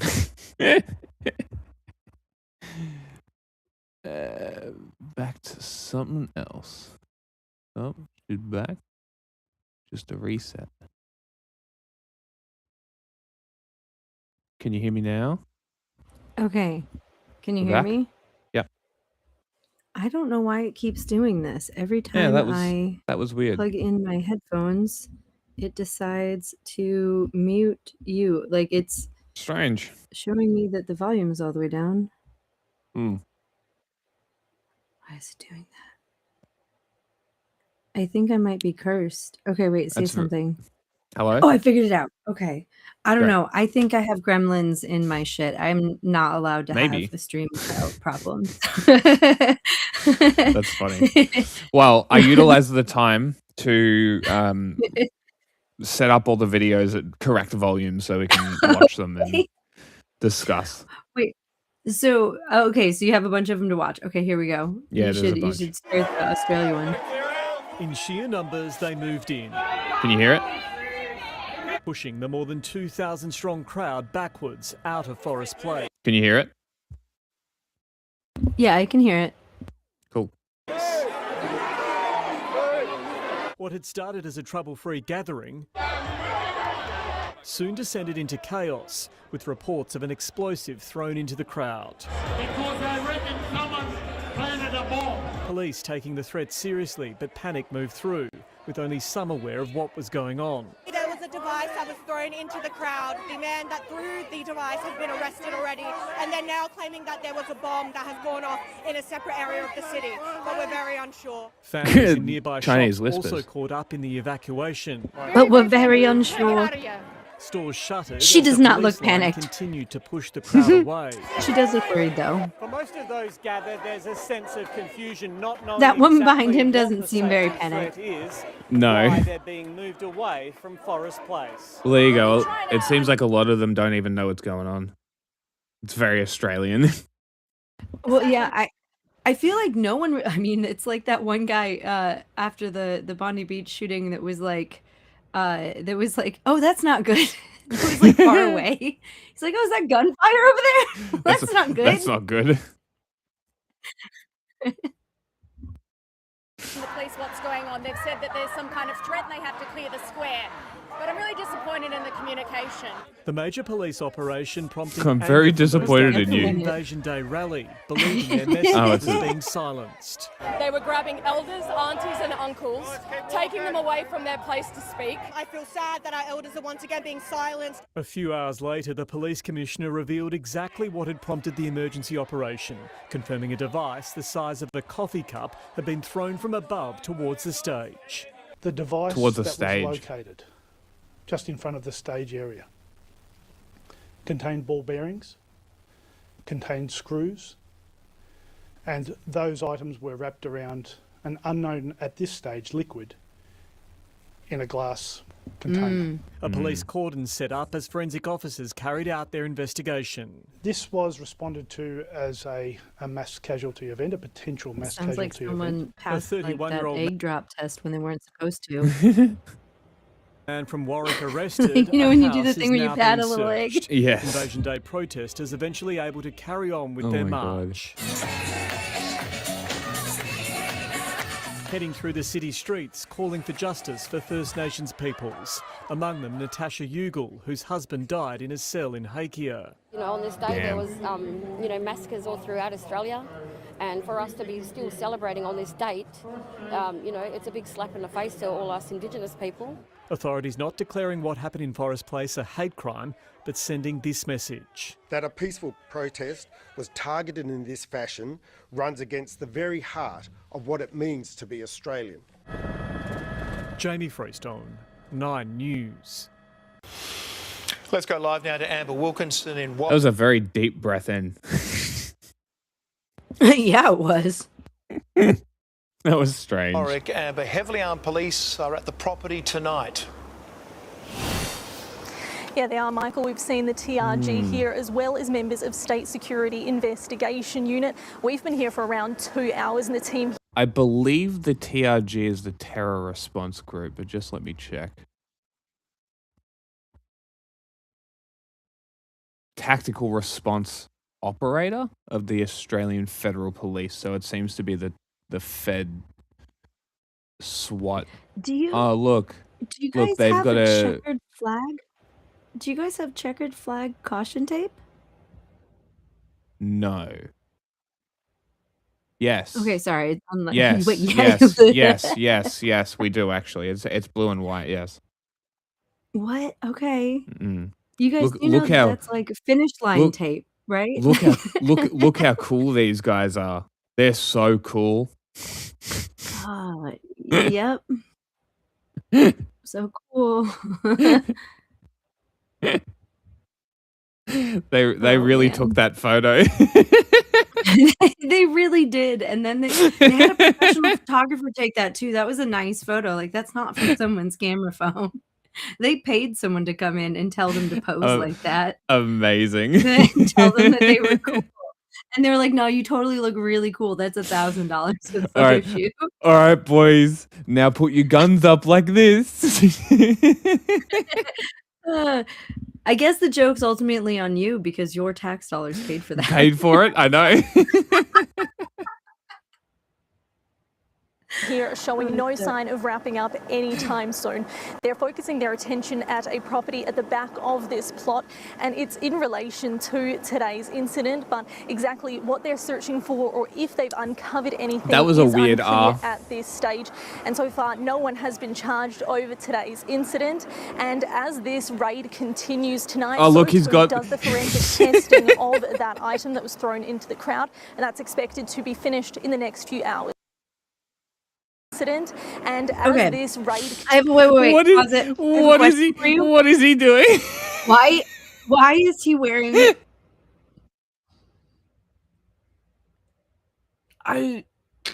your country?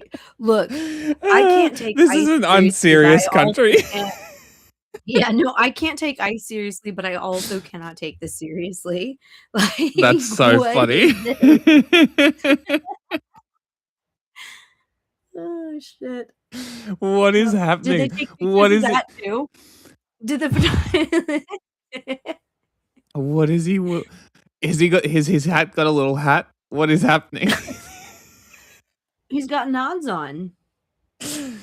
Why does he have an Australian flag on his helmet? Are we not aware that he's Australian? So that when this image goes viral, we know exactly who not to take seriously anymore. That's It's why so we put funny. American flags on everything. It's so funny because we have one of the most elite special forces in the world, and these are our elite cops. Oh man. By the way, ever since I heard you say, are they law enforcement? I've heard a lot of people be like, stop calling them law enforcement. They're not law enforcement. Guys. That's so funny. So you're not alone. Maybe they're not. I mean, I'm willing to say they're not. Maybe. No. I'm happy to say they're not. continues tonight. So too does the forensic testing of that item that was thrown into the crowd, and that's expected to be finished in the next few hours. Michael. Amber, thank you for the update. Extra police will be on I'm really standby curious tonight what as liquid thousands that was. prepare to watch the Yeah. Australia Day fireworks display at Langley Park. Let's go live to Yvonne Ardley at South Perth. Yvonne, police say there's no ongoing threat to the public. Great. Michael, would police hope believe not. at this stage the man acted alone. They say there is no continuing risk to the community. Well, I'll tell you what. This is all of the markers of a far right terror attack. This is it. Yeah. Lone wolf, Yeah. crowd, homemade device. Everything Yeah. about this screams far right terror. So we'll see what comes out. Now, more than 140,000 people are still Look expected at the to turn kids. out tonight for the City of Perth fireworks. They are keeping a close... The reporters about terrorism and the kids are like, eye, however, on conditions with the Hilarious. Bureau of Meteorology issuing a strong marine wind warning this afternoon. At this stage, the city says both the drone and fireworks shows will go ahead as scheduled at 8:30. That's 15 minutes of drones followed by 15 minutes of fireworks that we're told will tell a quintessential Australiana story. It's not the only entertainment on tonight across the river in Langley Park. There's carnival rides, freestyle motocross and even a skydive display. But here in South Perth, most people are pretty content parking up with a picnic and waiting for the main event. Michael? Looks great, Yvonne. Thank you. Okay, so what might that liquid have been? Again, not a chemistry person. I guess I shouldn't be Yeah. guessing at that.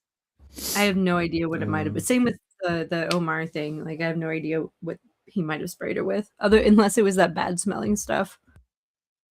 Maybe. Have you heard the idea? Sorry, just small side tangent because it just sort of popped into my head. I watched a thing yesterday. I think it was a reel or something on Instagram, and it was talking about how culture in countries formed out of colonialism that haven't separated from the colonial country, so the Commonwealth nations, culture cannot exist because of iconoclasm tied to colonialism. No. I mean, you'll end up with you'll end up with some weird shit. But to say that any place doesn't have culture ultimately ends up like normalizing this hegemonic culture, like that's the default. If that makes sense. Okay, well, Like, I so- understand what you mean by there is one large monolithic culture that is all like extractive and for profit and not, for what it should be, just for living in, but like that doesn't mean that there isn't culture to be exploited. Like, you guys have ways of being that is different than other people. I mean, good, bad, or indifferent, Sure. Because culture is art, culture is language, culture is the way you go about your day, culture is the things that you eat, the songs that you sing, the way that you interact with each other, the way that, conversations happen, the way that stories are told, the types of things that you do and don't talk about. Like, those are all culture is deep. You make an interesting point. You do make an interesting point. And this is why I wanted to bring this up, because I was curious about your opinion, because this is the video, right? Because colonial identity and cultural development are mutually exclusive. They cannot coexist for the simple reason that they have opposite intentions. You see, upholding colonial identity while also trying to develop a deep culture is like trying to mix oil and water. Because to develop culture, you need to remember, commemorate, and celebrate history. Learning from history is the basis of all cultural development. But colonial identity is entirely built on erasing history to hide the crimes of genocide and land theft that every colonial power structure is built on. All colonial identity is built on idolatry. Sorry, I used the wrong word. Idolatry. Iconoclastic is attacking symbology. No, okay, I see what he's saying. And no, it's kind of like what I was saying. Like, you will end up with culture. That culture will just not be, it will be extractive. It will be like, it will, be exploitative. It will be appropriative. It won't be, like he's saying, this like deep, meaningful, long-lasting thing, because instead we're trying to find the newest thing to exploit for money as a trend, right? Because Yeah. having actually, it's really interesting to listen to people talk about fashion and how the last 100 years has been really fucking weird in terms of fashion, because it used to be you would go to certain Unique. places. Yeah, and you would have unique fashions, usually for the places that they were living in, right? They suited Yes. where they were living. And people would kind of wear similar things to their parents. And yeah, things would change over time, but it's not like now where every year there's a new set of colors and a new set of cuts of clothing. And to stay relevant in certain circles, you have to have, certain brands, and you have to have the newest colors and cuts and types of clothing and things, when that Yeah. didn't used to be the case. It used to be these clothes mean something. They show Yeah, where it's all I'm from global and who I fast am fashion and my now. culture. Yeah, so it's not that you don't have culture. It just means that any culture you have is really hard to hold on to unless there's no way to capitalize on it. And sadly, Yes. that often leaves people being proud of things that are not necessarily good for them.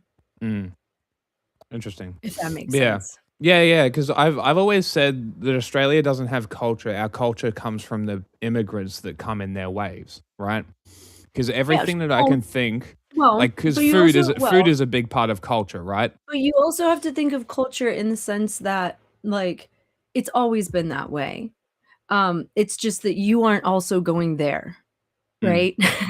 Because of power dynamics and, Yeah, you know yeah. But but, because what I'm saying is because think about America. it. If you don't think about it in terms of borders, Mm, borders don't if you're not trying to cut culture off at borders, because there's also all kinds of subcultures that sometimes cross other cultures. If you mm, talk to a doctor in one country, they learned a lot of the same principles and the same ways of doing things as in another country most of the time. With certain things, not so much. mm, But or if you have, I don't know, there's certain things that do translate, or certain communities that go across borders, and languages. Language is such a big component of culture that doesn't mm, stop at borders. And honestly, the more that we try to contain and quote unquote preserve, okay, it's weird because there's two aspects to this. There's the whole um I understand why there are plenty of smaller cultures, indigenous bands and tribes and things, mm, that would say, no, we have closed practices where we don't let you share in our ceremonies or our rituals or our history or our culture or our knowledge, our culture, right, with us in certain aspects, because all you have done is extract and appropriate and mm. capitalize on our shit, which is different than guarding something because it might be valuable monetarily. No, Yeah. I am the only one that can, sing that kind of music or paint that Mm. kind of whatever, or Yeah, whatever yep, aspect yep, yep. of culture, only certain Well, people it's can whatever. And so there's this weird thing where culture has always been shared, and you always learn different ways of being and doing things, and different ways of speaking, and different ways of eating food, Mhm. and different foods to eat, and all of these different things, different ways of being, because culture is how you are. And Yeah. and there's never been, I don't know, there in some ways there are hard borders for culture, but a lot of culture there, it's not.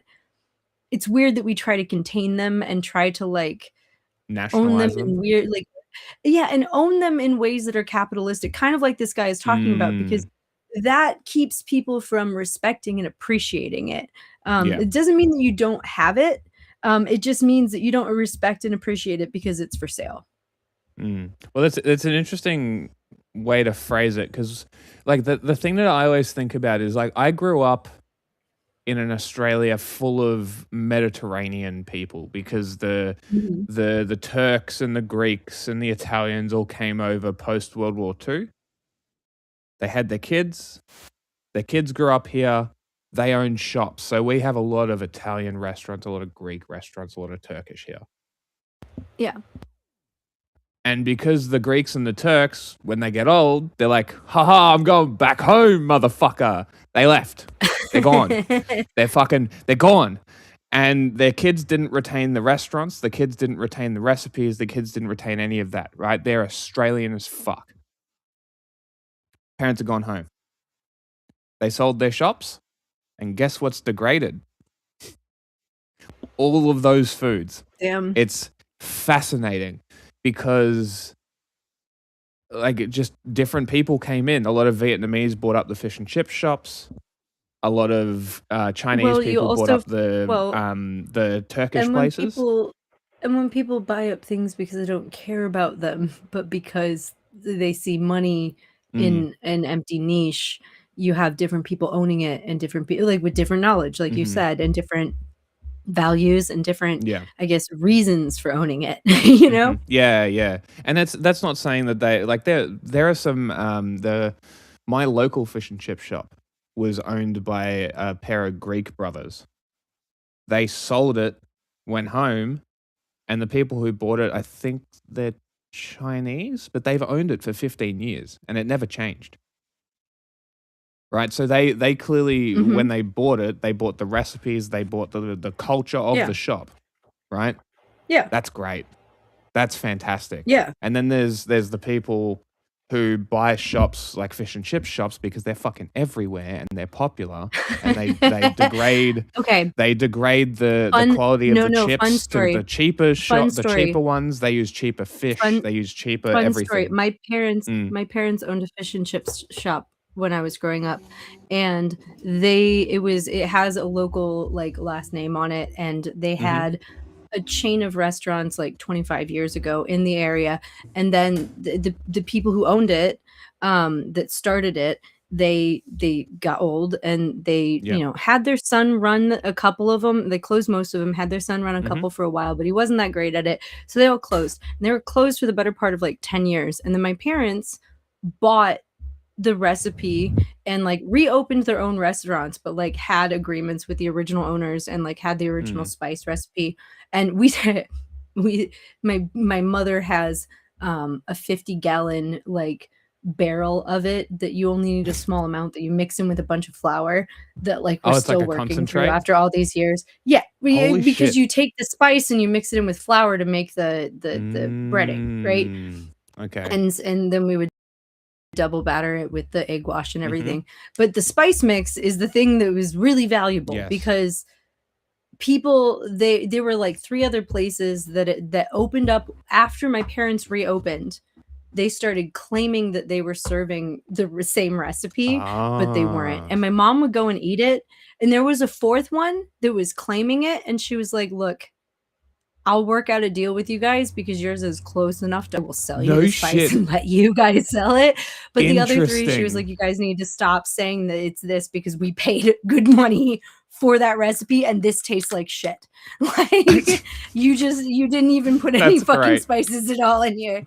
And That's great. And so anyway, when they closed the restaurants, they did try and see if anyone was interested in buying it, and no one has been. So that recipe is no longer available unless someone's willing to pay my parents at least $40,000-$50,000 for it. Yeah, fair enough.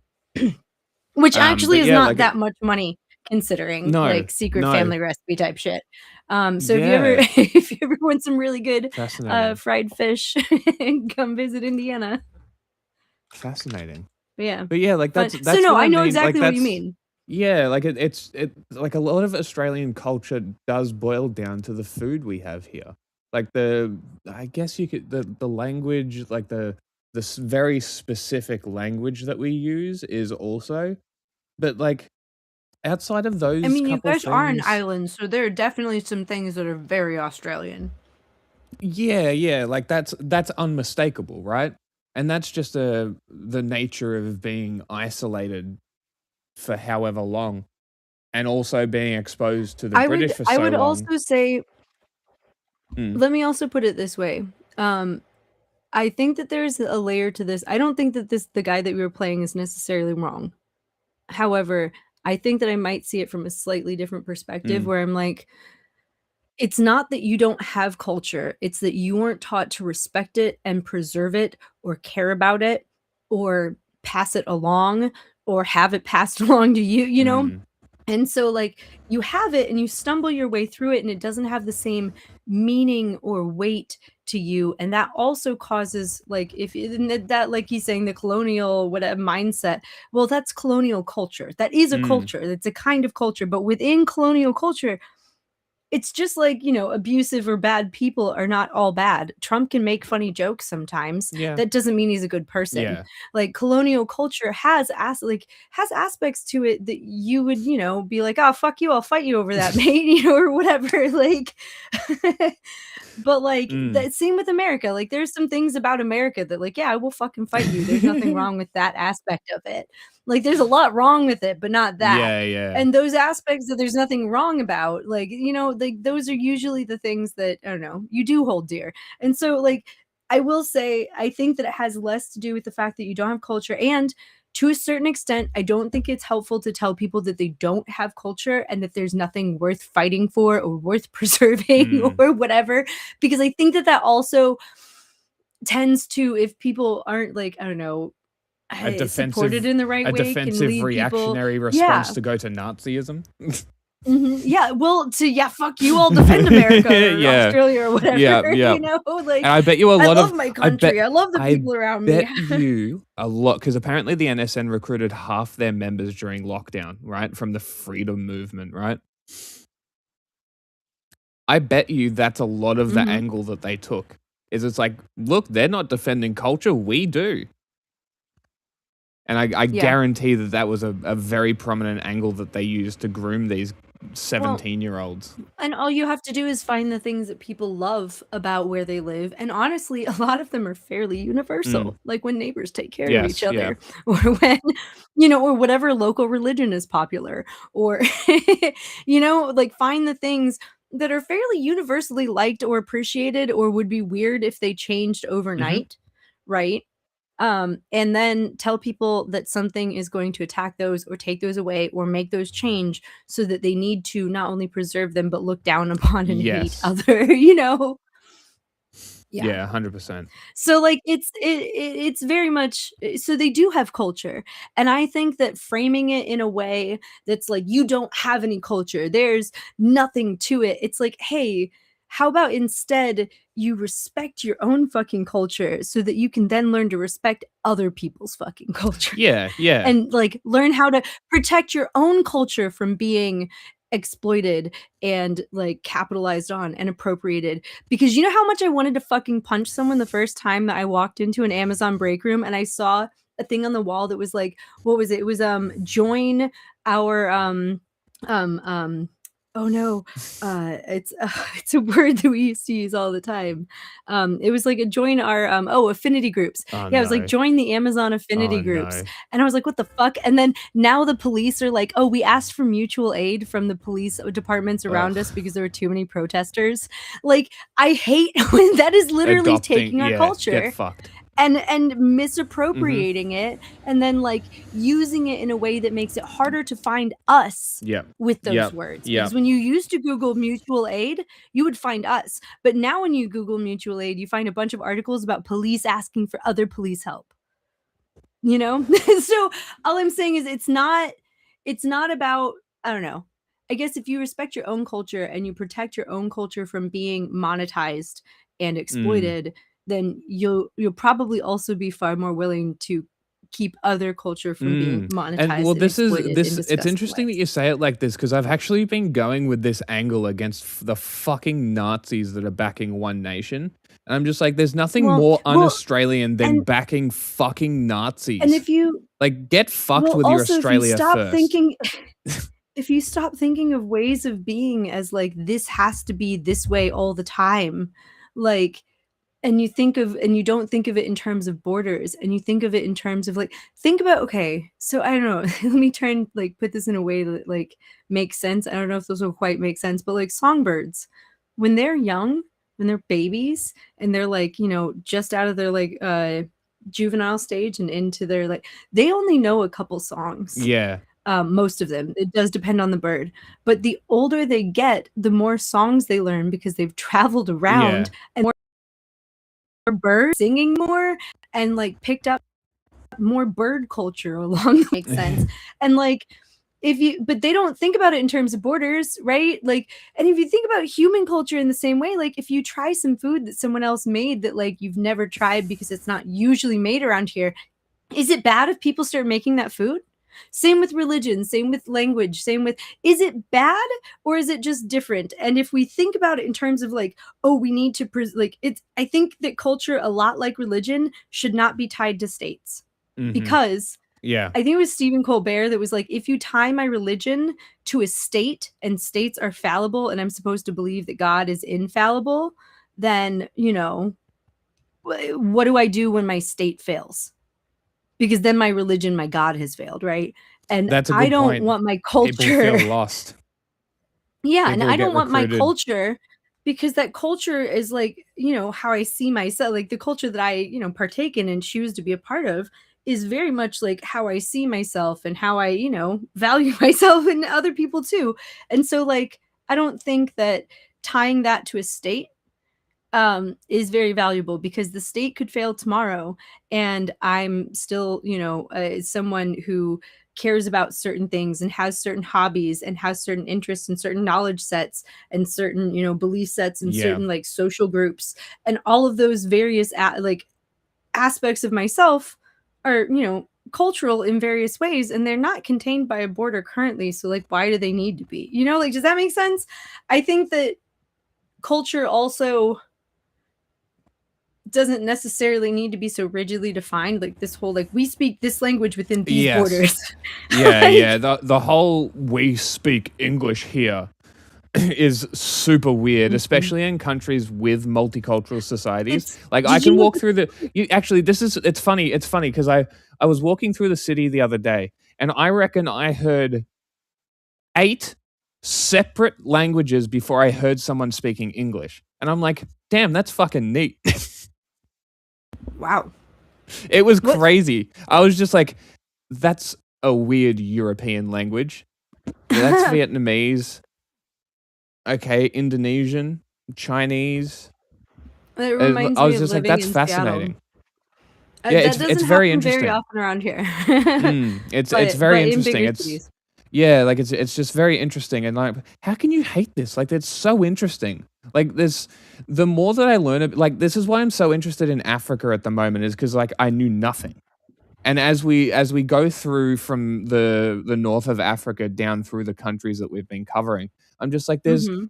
so much culture in these fucking countries, and people are just like, haha, African poor, we're the roads. Right? And I'm like, what the fuck are you talking about? This is literally where civilization came from. You are an idiot. And it's like, I saw a video from Chad, and it was the dudes dressed up in all this flashy tribal dress, making clicks and noises as like a display to like a courting display. And I'm like, that's fascinating. Mhm. That is so interesting. And people would just be like, primitive black person. Like, what? How are you not seeing how interesting this is? Yeah, It's just you like, know what's oh, funny? they do something different. They're Okay, uncivilized. Like, that's such a also wanna throw out British there, mindset. I will bet you $10 that any, especially men, who say that don't put any effort into their relationships once they've bagged their partner. Yep. You know what I Yep. mean? They're like, "How dare 100%. you dance for your woman? I don't Yeah, even yeah, buy mine exactly. chocolate." Exactly. It's like, oh, well, okay, you don't like buying gifts. What do you do?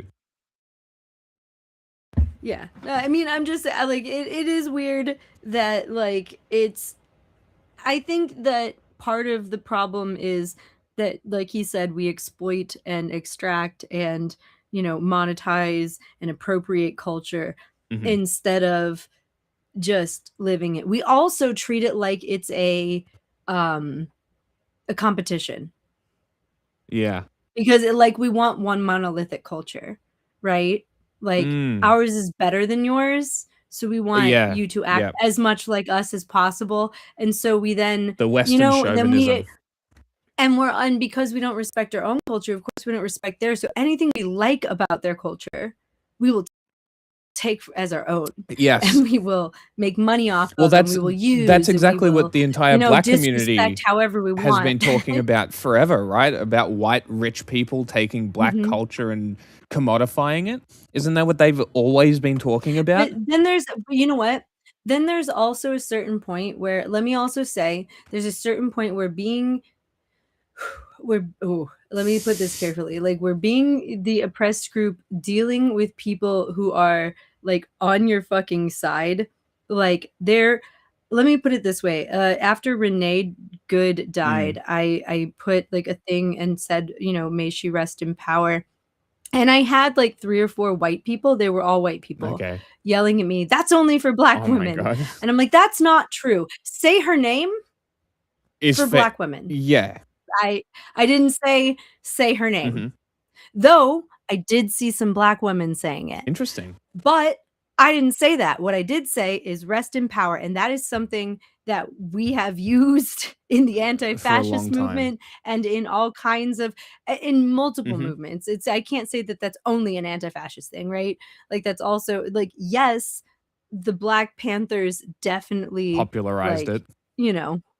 Popularized Mhm. that, but that is something that has been moved out of. I mean, look at what the Black Anyway, Panthers to came people, from. Like their Black and liberation then there was movement. Like also, that's an inherently and radical there was belief. also, Like it's so when someone dies doing something radical, they get to rest exactly. in power. Exactly. Even if that's just like, standing in front of an ICE officer, because it turns out that is very radical in this country. Yeah, apparently. But also it's things like, I don't know. Like I said, doing that thing where you're like, because people have hurt us, we're gonna like, hurt them back, or like be so protective of absolutely everything forever that like, it's like, hey, that's not necessarily helpful. It's that same attitude of like, oh, you don't have any culture. It's like, yes, they do. They just don't respect it Yeah. enough. Stop trying to make them feel bad and explain it to them. Yeah, it's like the You other know? thing that really pisses me off is especially in Australia, like people who are always like, haha, Australia first. They're always curiously repeating American Christian fascist rhetoric and trying to like import American rhetoric into this country. And I'm like, how can you say that you're Australia first when you are literally word for word repeating Christian fascist garbage from the United States? Like how can you say that you're protecting Australian culture when you're destroying it by importing American culture? A lot of it is because it quite literally was because like American white supremacists who thought America was a lost cause moved over there to start little colonies That's and what shit it seems like. decades ago. And so it's literally the same Yeah, shit. it's infuriating. Anyway, I'm gonna play this video because I need to piss. So I'll be back in a second. 8 police officers have been at this property here in Warwick, coming and going, including members from the tactical response team who've been seen milling about the laneway. They were here for several hours and have set up a crime scene, sectioning off part of the property with police tape. Several interested neighbours have been milling about, wanting to know just exactly what's going on and why police are here. What we know so far about this alleged incident is that a peaceful Invasion Day protest was taking place in Perth CBD. It kicked off at about 12 p.m. local time. Those who were there at the rally then say they saw a 31-year-old man allegedly throwing a device towards the stage just before 1 p.m. local time. WA Police Commissioner Cole Blanche says this man then told officers that that device may contain explosives. He was then arrested by police and has been interviewed since. Obviously that area was then cleared and people were told to move on, but many there said it was confusing and they didn't know exactly what was going on. Here's the police commissioner explaining what was actually found inside that device. Contained ball bearings, contained screws, and those items were wrapped around an unknown at this stage liquid in a glass container. Police obviously need to continue their investigations and will be testing the liquid that was found inside this glass container to confirm whether or not there were explosives found in that device. We're still unclear on a motive at the moment about why this alleged incident took place. WA Premier Roger Cook expressed his concern at that snap press conference and said Australia Day should be about uniting. There are many unanswered questions about this alleged incident as police continue their investigations. All right. So that was basically everything we already knew. Great. So this is the footage. Oh, wow. Okay, there was actually footage of it. Mm-hmm.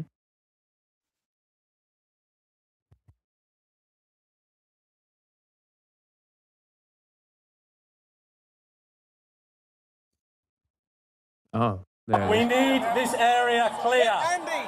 This is not Oh, drill. shit. Your safety is paramount to us. That And this is our body primary cam footage. concern. Please. Those cops head back don't or actually Forest look Chase. very We must concerned. clear the area. No, they don't, do they? Yeah, I feel like they also Cannot could make have it said any clearer, ladies and gentlemen. anything. To Yes, make you them could have move made it quicker? clearer. Mm. If you said the words potential explosive device, move that way Yeah. calmly so we can get the bomb squad in. Yeah, It hasn't people are gone gonna off move. or whatever. People would have Mhm. fucking moved in an orderly Yep. fashion. Yep. And But quickly when you too. when you treat people like they're two and expect them just Mm. to do as you say, like I hate every now and then if there's like a problem where like a road is blocked, they'll be like, police Yeah. presence in this area, don't go there. And I'm like, but what kind? Was it a mass Yeah. shooting? Was there where there's a car pile up? Like, Mhm. did did 5 people have heart attacks at once? So there's a bunch of ambulances in the street. Is there a fire? I don't know. But they're like, Mm. just don't go here. You know, and I'm like, I'm two. I want to go look. Unless you tell me. You gotta tell me. You gotta explain why not. No, exactly And right. most people are that way. If you just treat Mm. people like adults, they'll usually Yeah. act like it. But this is just how Australia treats people. Like the government literally treats us like we're children. We are money battery children to them. That's it. Please head back. Why did they mute it? What the fuck? They're protecting his identity. Are you fucking kidding me?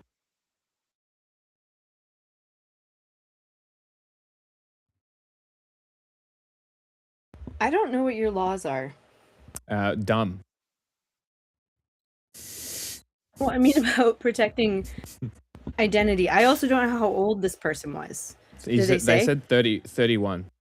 Oh, then there's no. Okay, never mind. Sometimes it's a fucking child. Okay, Mm-hmm. they groom a lot of They kids. definitely said 31. We begin with alarming details about a bomb threat in the city. It sparked panic and fear with 2,000 protesters evacuated. The device didn't explode, averting what could have been a catastrophe. Tonight, a man is in custody as police raid his northern suburbs home. Lucy Murray begins our coverage. This is the moment police believe they're running into what could be a mass casualty event. Officers spill into Forest Place from every direction. Everybody please move back. Just seconds before, 2,000 people filled the square. The speeches cut. Damn. The entire crowd told to move back. I apologise for interrupting your celebrations today. So your safety is paramount. We need you guys. That guy doesn't look concerned either. Did you He looks bored, like he doesn't want to be there. hear what he said? I didn't. I'm gonna- Something I'm about gonna- safety and I'm gonna- paramount. Yeah, I'm gonna run that back. Just have a listen to the words he used. I apologise for interrupting your celebrations today. That's not how you get people. That's not. You can say I'm sorry once they start moving, sir. No, that's not the word. The particular word that I'm questioning here is celebration. Do you know what Invasion what- Day is doing? Do you know what Invasion Oh. Day is supposed to No, be about? I didn't know what they were. Yeah, Invasion Day celebrating. is the indigenous side of the Australia Day protests, Oh. who are saying you shouldn't be celebrating on this date because it's the date that the genocide started. Invaded it. Okay. And bro is like, hey, sorry to interrupt your celebrations. Sorry to interrupt your celebrations with an attack that Like, we're not hey. actually all that concerned about dealing with. Hey, we're not really concerned that your commemoration ceremony that we're going to call a celebration because we don't give a fuck about you, there's a bomb. So can you please calmly move? Please. We're not going to make it like there's any particular rush to this, but can you please just sort of leave? That'd be nice. We Thanks. could have had literally any urgency. Any. Because here's the thing. There could have been another one that they could have gotten hit by. Legitimately, had they caught the person by now? Like, if this was America, there'd be waves of SWAT teams pointing guns at people and being like, leave. Leave right now. No, they'd be like, get down on the floor. You are all detained. You're all suspect. Like, This you laugh, fucking but no, country. that's basically what happens when they It show would- up it- to a space and don't know. Fucking hell. This country. Did you see the one from Arizona that I sent? I think you. No, I haven't. I think I Okay. saved them all, so we can look at that Okay. after we do this. Yeah, Yeah, because I wanted to do this with you. I also have. I think we looked at this another time, but there was a thing that happened a few months ago where a Chinese student, I believe, young Chinese girl, crashed her Tiffany blue Rolls Royce into somebody drunk. Oh no. And within a week, her apartment was cleared, and they didn't know where she was. And then she turned up, but it was not her. And Wow. conveniently, the third in charge of the CCP does a surprise trip to Australia. So like there's some connections here potentially that are kind of spicy. So I wanted to look wow. at this with no Is she concrete. still missing in Australia? Well, she turned up to the trial, but we don't know if it's her.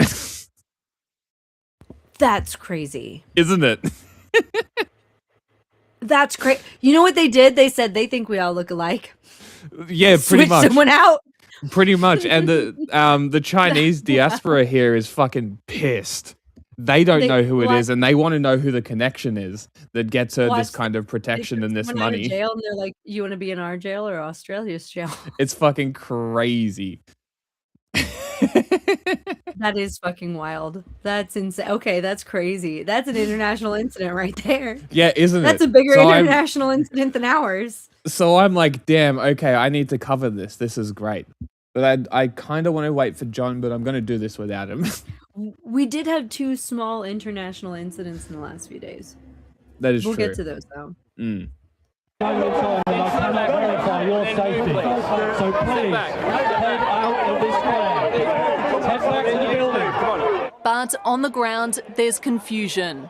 Police are moving everyone on in this crowd in Forest Place. They say there is a threat and people need to leave the area, but the crowd isn't going quietly. This is an Invasion Day rally. Here, there's fear and animosity towards police. Good. The crowd doesn't know what police have found, an improvised explosive device. The device that was located just in front of the stage area. By the way, the word terror was like terrorism, terror attack was not used until earlier today. Isn't that funny? Wow. Yeah. What else would you call it? Exactly. What else would you fucking call this? Even on first glance, what else would you fucking call this? And they didn't use the term until public pressure made them do it. Yeah, and The who news who would go refused to attacking- report it as terror. Wow, that's crazy. Isn't that cool? That is wild. That's wild. Our media is a fucking joke. I mean, to be fair, so is ours. They reported people filming people in the street as terror. So That's I true. don't know, man. That's true. Contained ball bearings, contained screws, and those items were wrapped around an unknown at this stage liquid in a glass container. Members of the public saw it thrown and alerted police. The so many scale of the questions about response what that clear. Police cars, trucks and riot vans ditched on Wellington Street. The male that was arrested is a 31-year-old male from Warwick. Hey, free car. He's currently in the custody of police, being interviewed. His house is currently being searched. That a peaceful protest was targeted in this fashion runs against the very heart of what it means to be Australian. Yeah, The well, Nazis are protesters pretty un-Australian. determined not to be silenced by Bet you fear. votes for One Nation. Not to be silenced by the one person who wanted to hurt their fellow Australians on our National Day. We can't let hate win. This is completely unacceptable in Australia. Hate didn't win today, but this investigation Yeah, but is how are far from Israelis over. affected? The device did not detonate. There has been no injuries. I saw some report setting today. We do not believe there is Did any you? ongoing threat.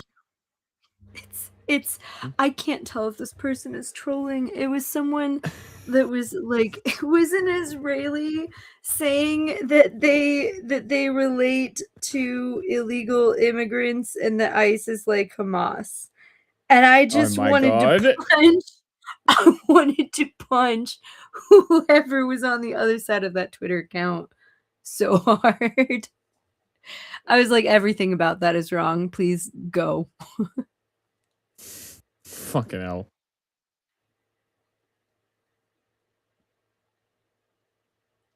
Anyway, sorry. Oh, man. Lucy Fucking Murray, Israelis. 7 News. Let's go to Nick Overall, who's in Warwick, where a Wait, home what? is being... Is that a what? Is that a Pac-Man on that flag? That Yep. is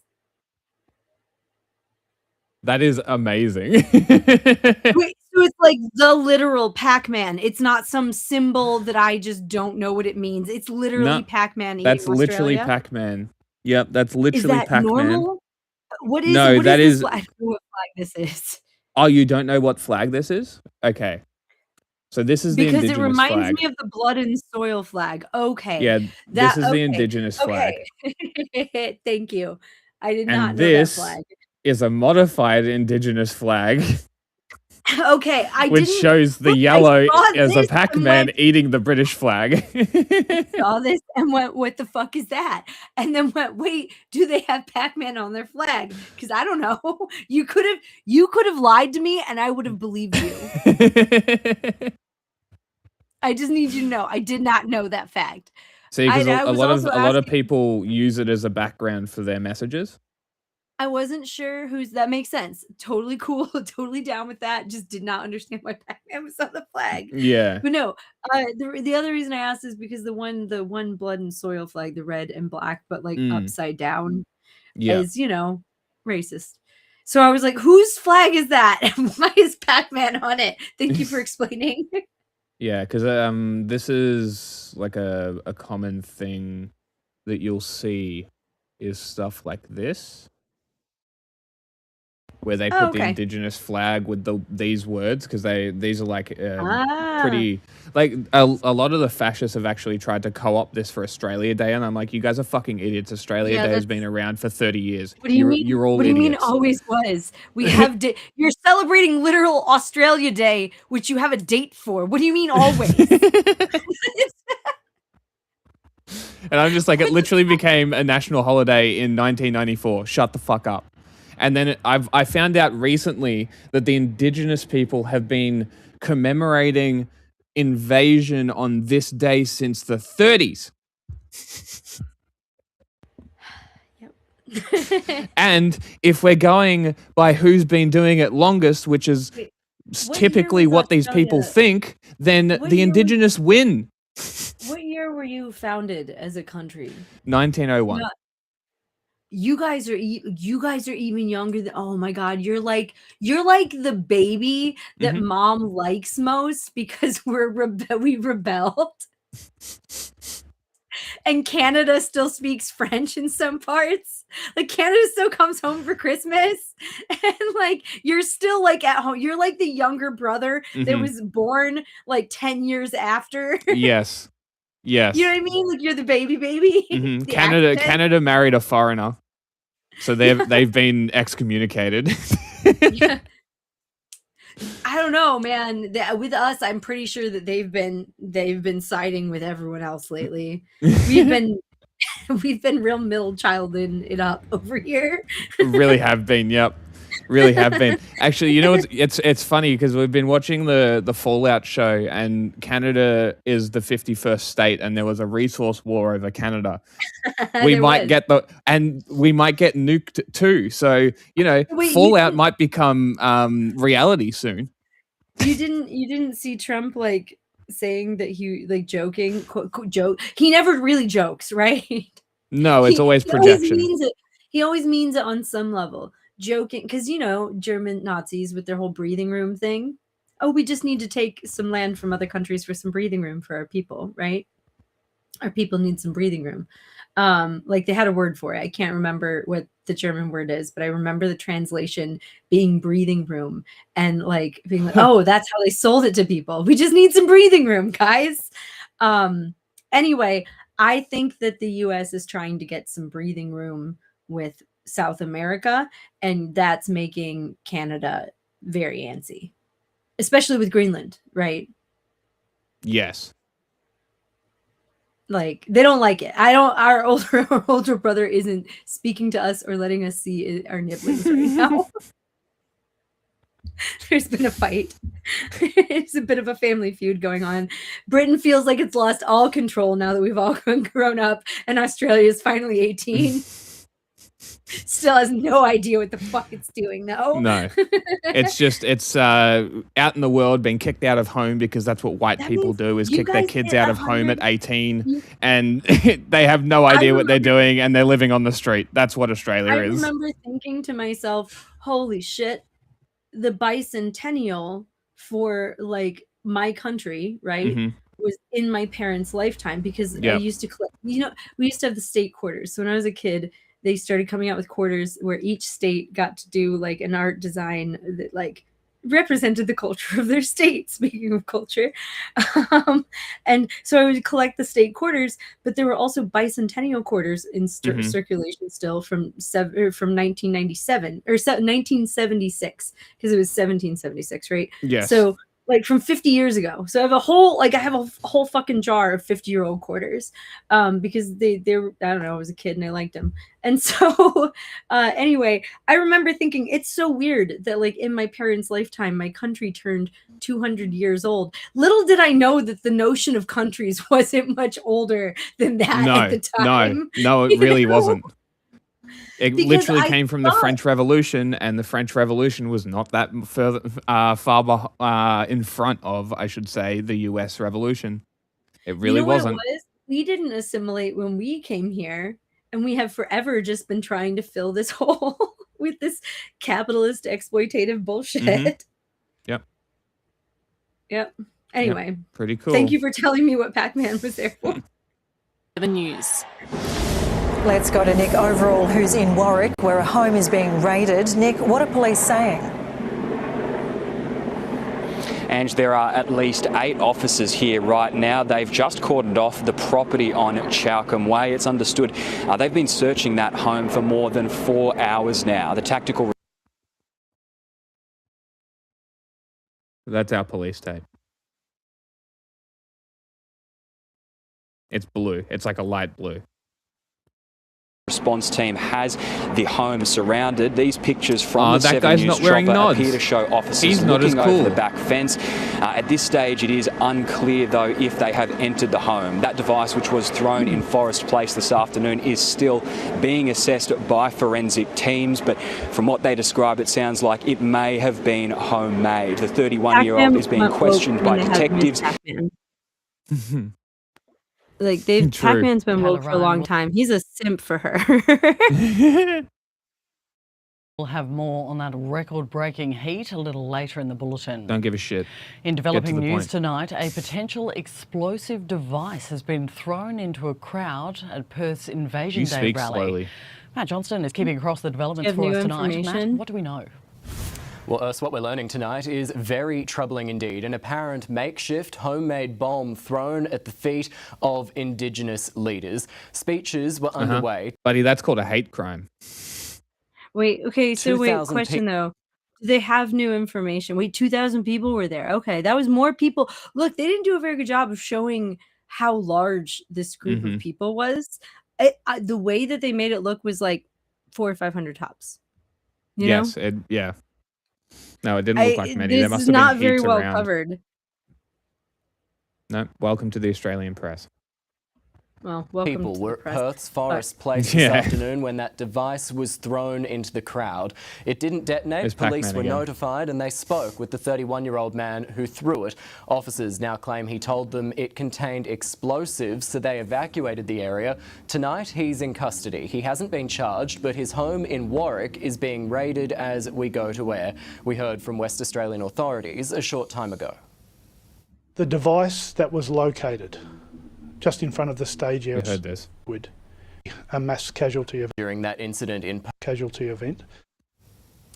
Now, thankfully, no one was injured during that incident in Perth, but the bomb scare did round out a day of simmering tensions around the country. In Brisbane, the Australian flag was burned at an Invasion Day rally in the city. In Melbourne, that went up way quicker than they expected. Yeah. That's kind of funny to watch. You should have bought a real flag. They burn for longer. It's a better spectacle. You get actual honestly actual fiber flags. They burn longer and they look better. To find those? You know how hard it is to find I have one. I paid flag? $150. Okay, so here's the thing. So it hasn't really happened lately, but back in 2020, my friends and I made for some of the local protest leaders, because there were some weirdos and some libs that were really leading people in weird directions. We were like, they're just following them because they're loud. So what we did is we found we found the black community leaders who weren't fucking idiots that weren't like, yeah, let's go do a march with the mayor and the police chief, kind of people, right?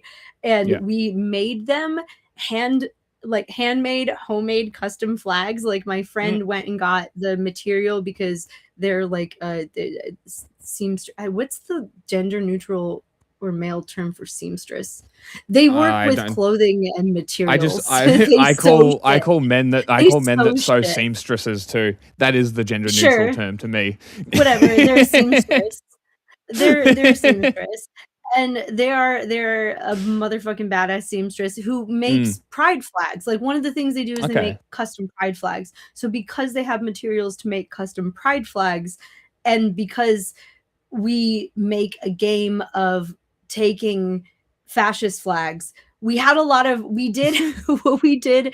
Okay, so fascist flags around here started to get weird with Shin and fucking Timu and stuff, right? And so not only would you find Gadsden flags and the normal flags, right? You would also find Trump with an eagle and two AR-15s in his hands and a Rambo band. And so we would call those rares, right? Like when you're opening cards for a card pack, you got your rares and shit. Yeah. And so we would have rares and mythic rares, and we would always stop for rares and mythic rares. Awesome. And so we had all different colors and shapes and sizes of letters.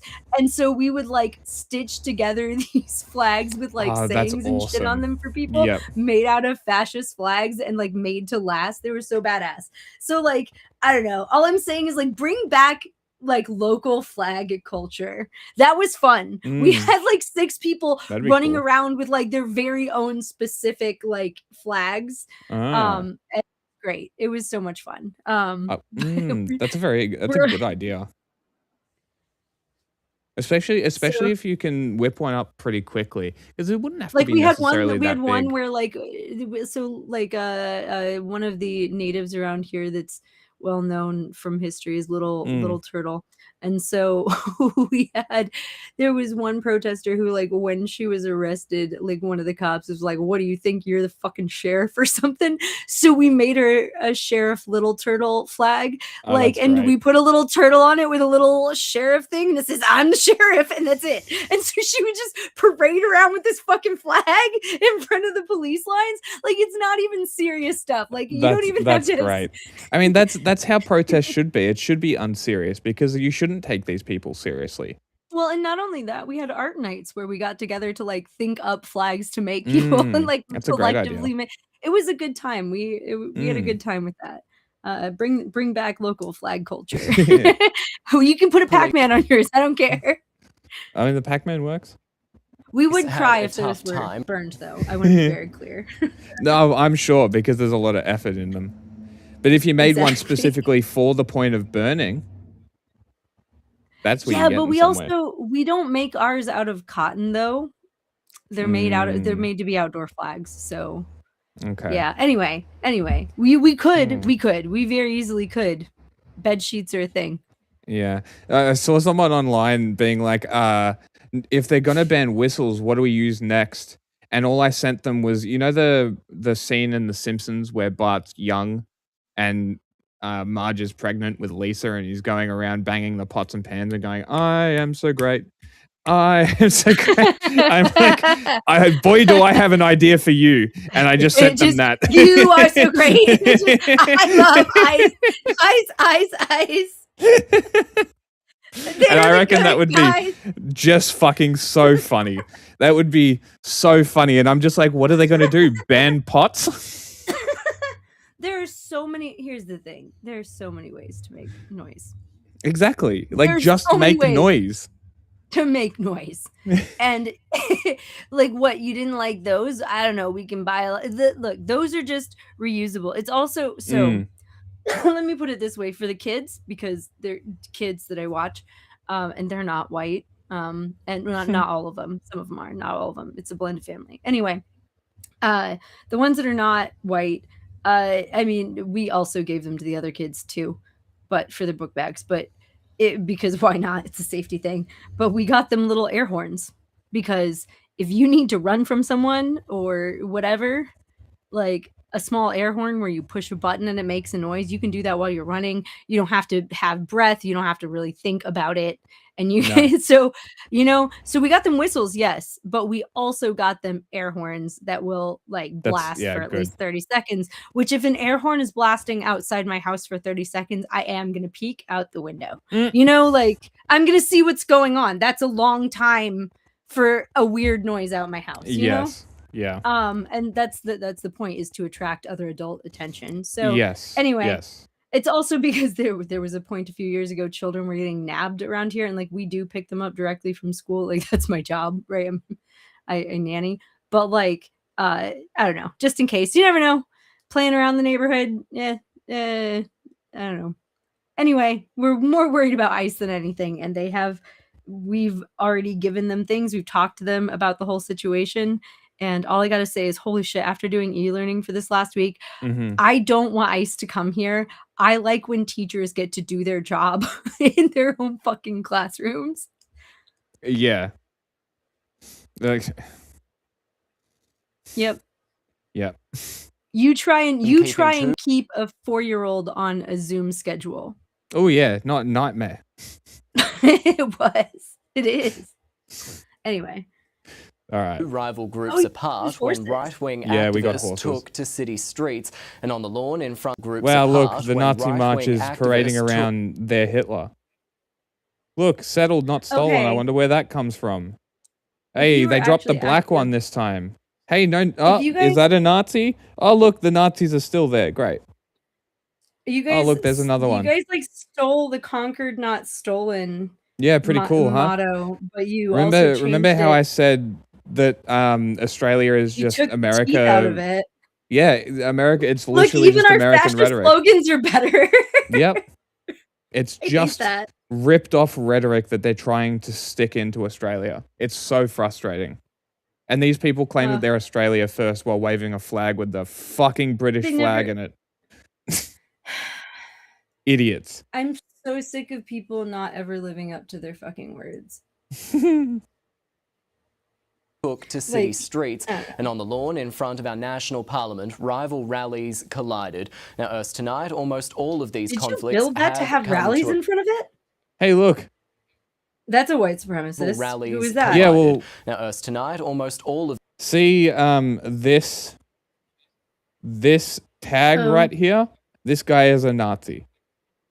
Okay. This guy right here, and he was crying because this guy got arrested because he had a Nazi emblem on his shirt at the front of the rally. Oh, you guys get in trouble for that there? Yeah, That it's would be nice. naughty. No naughty symbols or hand gestures. They Yeah, our solve cops have Nazism. those. Our cops have Nazi symbols on them. So Yeah. Well, we've solved the Nazi problem because they're not allowed to do Roman salutes anymore. That's all you got to do, didn't you know? Ban naughty words and ban Roman salutes, and you solve Nazism. We don't have a Nazi problem. yeah, don't give young men places to go and purpose. Just ban the symbols. Yep. Problem solved. Those don't ever evolve or change. Never. Not even once. Police, on the whole, have praised the actions of people who joined rallies and protests on both sides of the Australia Day debate. Thank you, Matt. Fourth hole. A man has also been arrested accused of hate speech at a March for Australia protest in Sydney. What a surprise. Hannah Stewart joins us from the newsroom. Hannah, he's now been charged.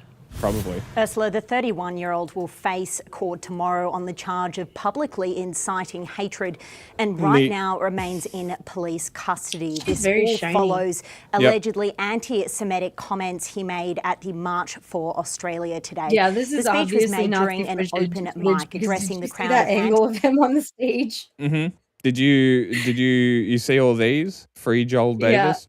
Yeah. Man, I wonder... a Nazi... Oh, okay. And NSN, one of their, I think the Sydney leader of the NSN, got jailed, and most of the march had signs saying "Free Joel Davis." Man, I wonder what this march is. Did I explain to you? You know the idiots in Ohio that broke off from the Blood Tribe people. Mm-hmm. They aren't Hate Club anymore. They became the NSN, and now they're folding. Oh my god. Yeah, just so you know, connections. That's hilarious. Immigration protesters who turned out in Sydney's inner east. The Jews. You know, I think if you're at a rally listening to a guy speak with a Nazi symbol on his chest and you're not leaving, I'm pretty comfortable calling you a Nazi. Yeah. Are the greatest enemy to this nation.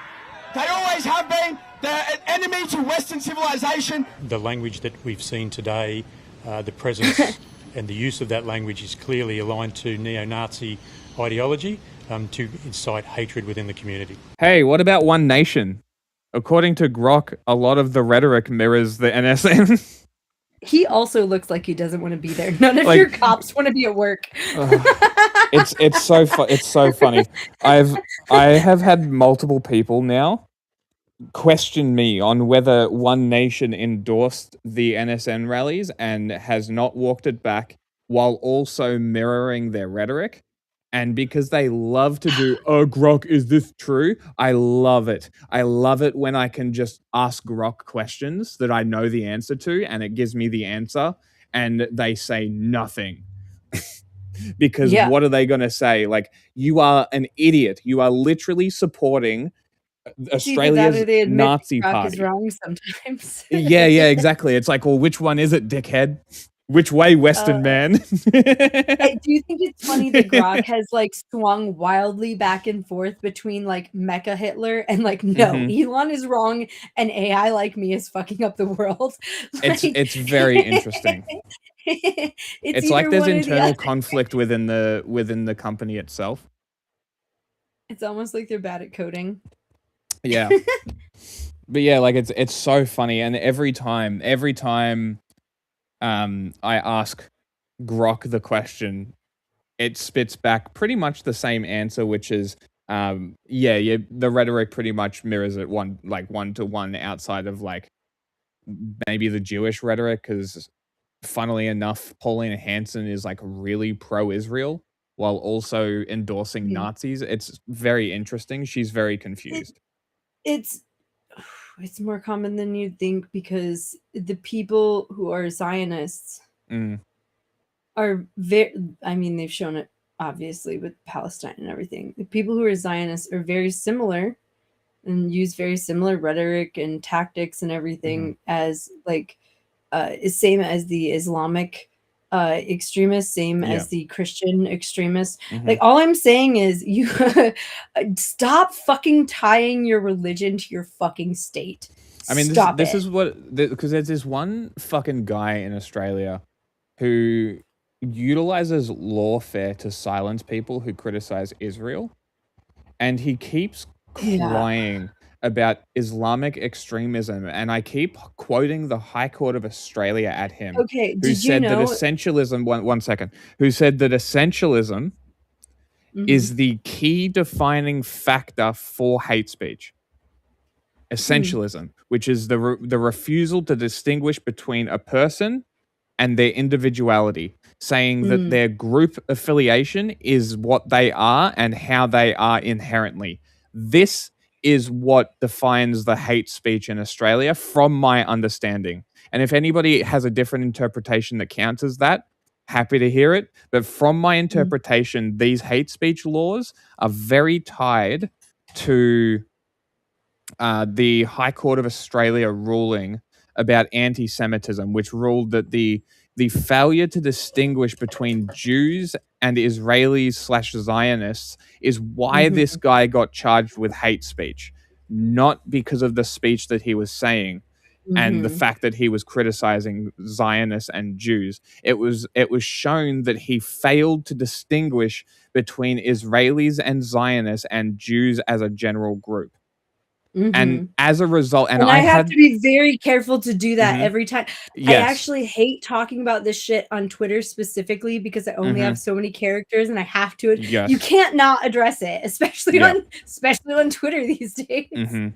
Right? Like I And just it's like I've had this opinion for a while, and pretty much since Bondi, I wanna say, is that and here's the thing, because Netanyahu people Mhm. think they're safe when they say Zionist, but it's like, Yeah. honey, white supremacists have been saying that like a slur for Yes. years to mean all Yeah. Jews.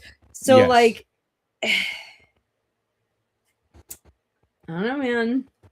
And this I is don't why know. I kind of like the High Court's assessment of this case, is because they explicitly distinguished that he got charged and was found guilty because of the essentialist attitudes that he has shown a record of having, showing that his use of the word Zionist was indicative of a criticism of Jews generally, not that he was criticizing Jews Yeah. because he said Zionism. That's a very big distinction. And Yeah. and the reason I bring this up is because you said that because you said something along these lines, and I just wanted to bring this up because you said that Christians, Zionists, and Islamic extremists all have the same thing, because they do. It's all a form of essentialism, and neo-Nazis have it as well. Any sort of higher than thou fascistic sentiment will have this essentialism inherently tied into it, in my opinion. Is this inherent belief that a group cannot be different. A group is inherently tied to be what they are. You cannot Yeah. change this. That nurture nature thing, it's like, oh, well, it's nature. That's Yep. essentialism. It's Mhm. that. That is the defining factor between Well, hateful you also have to and consider that that's what they believe analysis. about themselves too. Exactly, Right? exactly. That's exactly right. And Think this is that why I say they're that better, yeah, and this you is know? why I say that Netanyahu is the reason that Jews are getting attacked, is because everybody sees this as a hopeless fight. States aren't doing anything to pull Israel out of committing genocide. And because Israel and Netanyahu have done their best to tie the Jewish identity to genocide in Gaza, And this is not excusing the actions of these fucking guys in Bondi, right? This is just rationalizing it and explaining it and trying to analyze it in a way to explain it, right? Yeah. They didn't see another way to do this other than this, because all they hear is Jews and Israel are inherently tied, and an attack on Jews is an attack on Israel. I'm pretty sure that's a direct quote from the Israeli government, right? An attack on Israel is an attack on all Jews. So if you invert it, is that also the case? Right? And this is the essentialist logic here, right? And this is what I think drove these guys to do this, is this essentialist violence inherent with this out-group, in-group fascist thing. Well, it's yes, it is, and I feel like it's in low key. Israel loves it, especially when people who don't like them buy into it, right? Because it's a victim point. Helps sell, but because it helps sell that identity to the people that Israel is trying to sell that identity to, right? And it's not even exclusively Jews either. It's literally the majority of the most fervent fucking Zionists are Christians. It's true, especially in the US. It's insane. Well, like it's insane. Like this is for anybody who's like, oh well, they're talking about Jews here. No, some of the worst Zionists are Christians. You know why? It's because they saw what we did for Israel as, like, you know, Europe and Great Britain and the US and other countries for propping it up and stealing Palestine, right? They saw that we did that, and we want that for ourselves, because it also allows them to do their own like ethnic cleansing and shit like that, right? Yeah. We're like, oh, if you have a Jewish, like the most extreme white supremacists that support Israel don't even necessarily like Israel, but they'll say like, it doesn't matter if I agree or if I like them or whatever, because what matters is that's a Jewish state that is stable enough that we can send all the Jews there and bring all the Christians here. That's why like they try to hype up Christians getting attacked anytime that Christians are attacked, because they want this to be a Christian nation. And one thing that actually, speaking of culture, American culture, right? Even though we are colonial and like exploitative, one of the things that is part of our culture, because it was written down and taught to us in schools, right, is that we are a melting pot. We don't have a national language. We don't have a national religion. And we don't have those things for a reason. And the fact that they're trying to erase that history and the fact that people are so willing to let them, I think lends a lot to like what you were saying earlier about not respecting our own culture. Yeah, exactly. It's because they get away with it. That's why they continue to do it, is because nobody's really pulled them up for like 40 years. Well, and I will say it doesn't help that because we don't actually respect our culture, we are very hypocritical about all the things that turns out we do actually hold dear now that they're taking them, you know? Yep. I hope we can keep them. This is why we can't have nice things. Hopefully. Fucking this food's so good. Okay, can we be done with this topic? Because we've been on it for like ever. Yep. Well, there's 2 more videos, so we'll. Oh my gosh. We'll get through the videos. A dozen neo-Nazis were banned from... Hold on, this one's done, so we'll go to the next one. Says it was designed to explode. We can skip that one. He had 11 other Nazis with him, that's it? This is the one that I really wanted to... In this bulletin, authorities investigating alleged throwing of a bomb endanger life, health, or safety, and with making or possessing explosives under suspicious circuit into the crowd of about 2,500 people in Perth's CBD.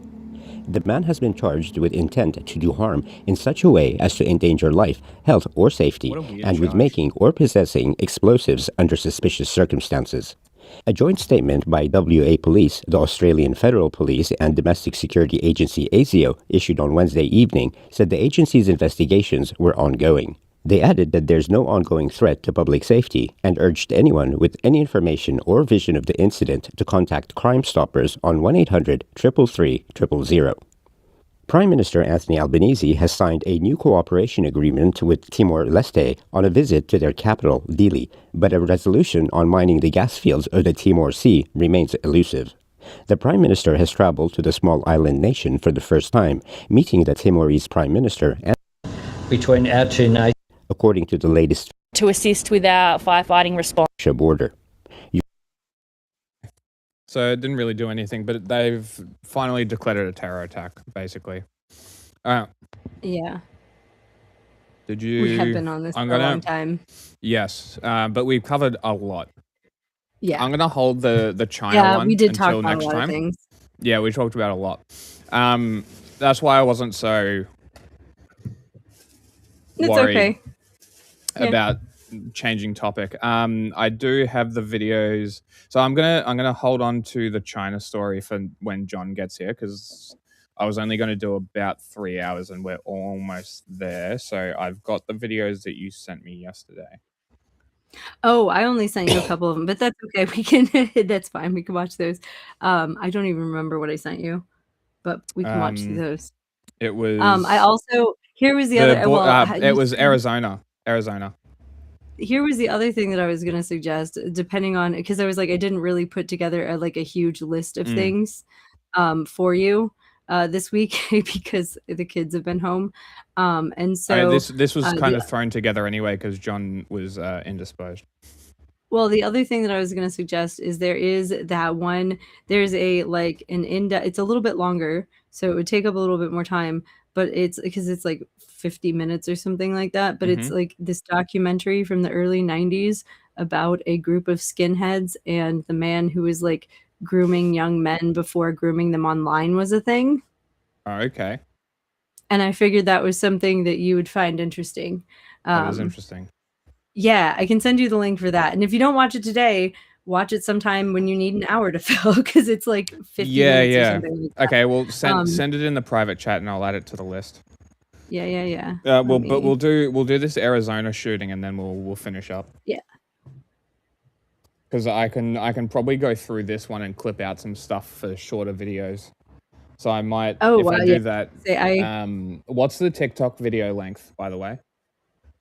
I think they let you do long videos now. Oh, do they? But okay. I try not to make them more than like 10 minutes. Yeah, okay. But most people don't watch 10-minute videos. Like 2 or 3 minutes. 3 minutes is usually the cap for like things on Instagram and for like it was funny because I heard that they were switching to longer. They were like, TikTok is moving to longer form content, and what they meant is like minute-long content. I was like, all right, buddies. All right, so we'll do this Arizona shooting because you said nobody spoke about this really. Yeah, hardly anyone had. There's not much there. Do you want to give us a little breakdown before we watch? I don't remember which one I sent you. Let's watch it, and then if there's something that's missing from it, I can add it. I think that might be shorter. Yep. In order to be transparent with the community, preliminary information as we know it at this time is: while reacting to an that's like all the footage we really have. Matter, CBP agents you can see the came into contact helicopter. with the subject. During the attempt to apprehend him, the subject used a firearm to shoot at a manned CBP helicopter. The subject continued to flee on foot while being pursued by CBP agents who returned fire. Show us the camera The subject footage was then. shot. Aid was rendered by the CBP agents. The subject was transported to the hospital, underwent surgery, and is currently in recovery. Like if he was shooting at a helicopter, all police helicopters have cameras. Okay, if he was shooting at if he was shooting at a fucking helicopter, the footage would show the muzzle blast. Show us the footage. So, well, I mean, okay. So, a couple things. First of all, turns out like they did a traffic stop. So this was on the edge of a highway in like desert type area, right? It's fucking Arizona. So like this is why there's not 10 million people blowing whistles around to fucking see, right? So it's not like Population in density, Minnesota where opposite. It's been actually kind of wild having multiple angles of things that happen. It's not, it doesn't happen often. Yeah. Well, with this one in particular, I just found it kind of ridiculous that like they left out so many details, but it does seem as though he was pulled over. They attempted to apprehend him, again, missing a lot of details there. And then they claim that he fled on foot. And so, okay, so you have someone running away on foot into the desert. There's only so much there for them, right? And then they claim that he shot at a helicopter. Okay.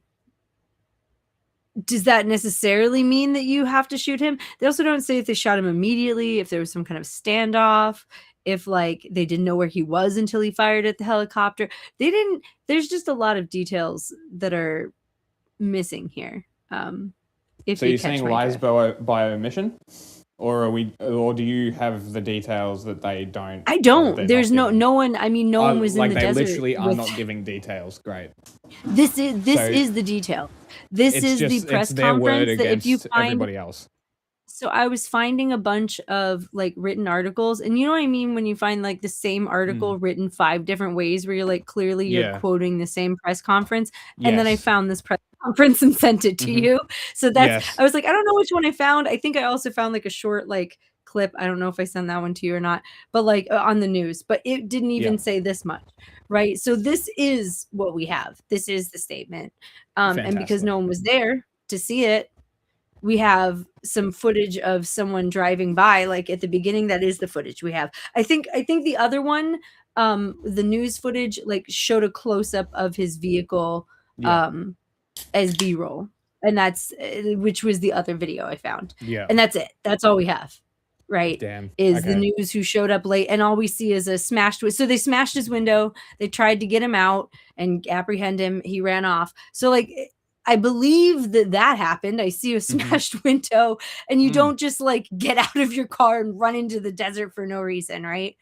I'm not sure how long he was out there, because you don't just did they just have the helicopter out there? Were they going after him? Or you reckon they Like, pulled the helicopter in? Maybe they didn't just want to run into the desert after someone who might have been armed. I don't know. Maybe they didn't know where he was until the helicopters can help find people. But also, why didn't you bring in a drone then? You know, was a helicopter necessary? Like, especially if him shooting at it is what got him shot. Like, if that's your excuse for shooting at him, like, you know, I don't know, man. It just, I feel like there's a lot of missing details. And the fact that they called him a human trafficker, that phrase specifically with people who are on the right, when they hear human trafficking, they hear pedophile, right? Or coyote, like one of the bad ones. But there's also a lot of people who move people who aren't necessarily bad. I don't know this guy. I don't fucking know this dude. Like, I have no idea what his story is. But also, like, I don't know, man. This is the 4th person that we know of that ICE has shot this month. Which is how we. Oh, did I send you the video of the Ecuadorian consulate? No, possibly. ICE. There is a brief video of like the Ecuadorian consulate in Minneapolis, right? Okay. And it starts recording, and you don't see the person. You just see like their legs like run past the camera into the back. And then you see a dude like dressed in like business attire come out of the back going, whoa, whoa, whoa, whoa, whoa. What the fuck? Yelling at ICE agents who are trying to come into the Ecuadorian consulate, kicking into them the fuck out. Hold on. They tried to come in. Ecuadorian they got soil? like their foot in the door. Yeah, well, they got their foot in the door and tried to come in and said they didn't care. Like before he was like, yeah, you do. Isn't that an act of war? So Ecuador is not happy. We had an international incident. It was a minor one, but it was an international incident. Someone ran into the consulate, and then ICE had to be told, yeah, you do fucking care. And no, you cannot fucking be here. Do you know? Again, they were asked, do you fucking know where you are? In so many words. I mean, that's literally what they You have to can say. look that one if you search on YouTube, you can find that one, or like Google it, because that video has gone viral because it was an international thing. The other international incident that we created was so the Winter Olympics are going on, right, in Italy, Mm-hmm. and there's protests of solidarity. When we send people, we have to send like a security envoy. Yeah. We sent ICE. I heard about this. Yeah. Why? That's not our border. This isn't for you. You just murdered people. Yeah. Like, why are we sending ICE? Why did we do that? People are not happy.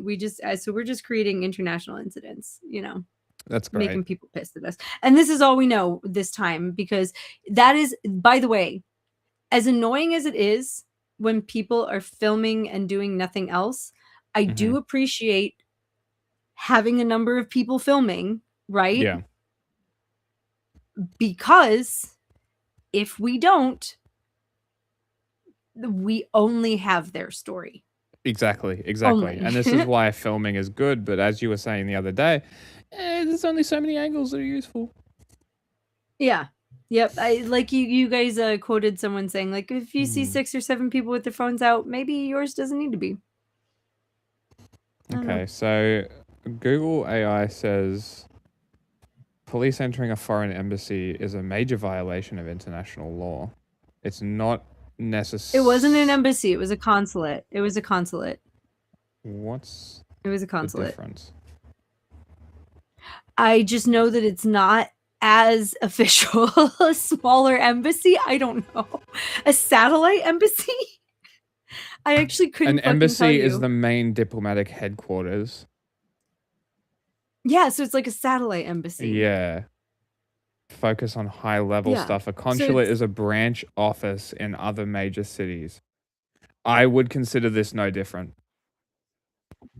If it was the embassy in like I said, DC, would they have stopped? I doubt it.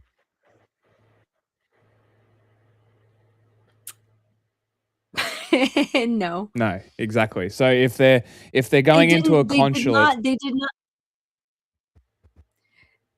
I will say, ICE is fairly well trained to respect certain doors. Yeah. So like, dude did not bust, like, did not do the thing where they kept going, but did argue with him, and it made a lot of people in Ecuador not happy. I bet. Didn't Ecuador do something with, like, fucking what's his name, with the leaked documents? Maybe. Sounds familiar. I don't know. Anyway, not cool. Not a cool thing we did. I understand why they're mad. But also, this is all. You don't even have to play the rest of this one. This is pretty much all they told us. They were like, he shot at it. We shot at him. He's in critical condition. They gave us his name. It's Patrick Gary Schlegel. And I remember going, that's not a brown person. Well, here's... and then I looked it up. Turns out he's not. Yeah, here's a different news report. Oh, this is the other one. So things are popping off in Arizona right now. Did I send you the one about zips too? I think so. Play this one though. Send it again? I can. One sec. Oh, look, a protocol breach. Let's do that one too.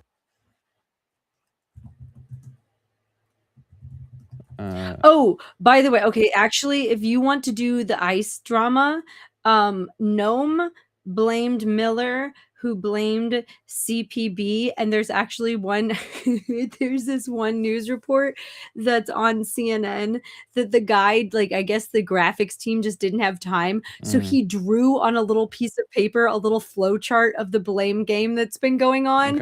It was so basic and dumb that he didn't need to, but he was so proud of it that he kept holding it up and pointing to it throughout the broadcast.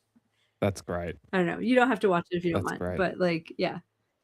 Right, well, 2 others injured after an officer-involved shooting in Phoenix.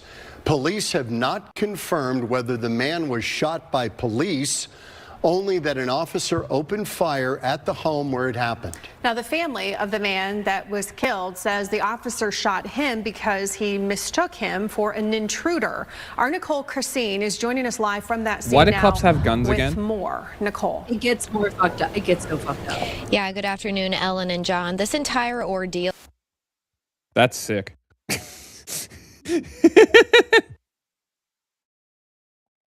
Took place just after 6 o'clock Monday evening here in this neighborhood off of 75th Avenue and Lower Buckeye Road. And it's still very active today, but most of the scene now is just loved ones, family, friends. We've seen Buckeye neighbors Road? coming over to share their support for this Weird. family. Earlier, there was still police tape up, Guys and there are in the were Midwest, several that's weird. police cars.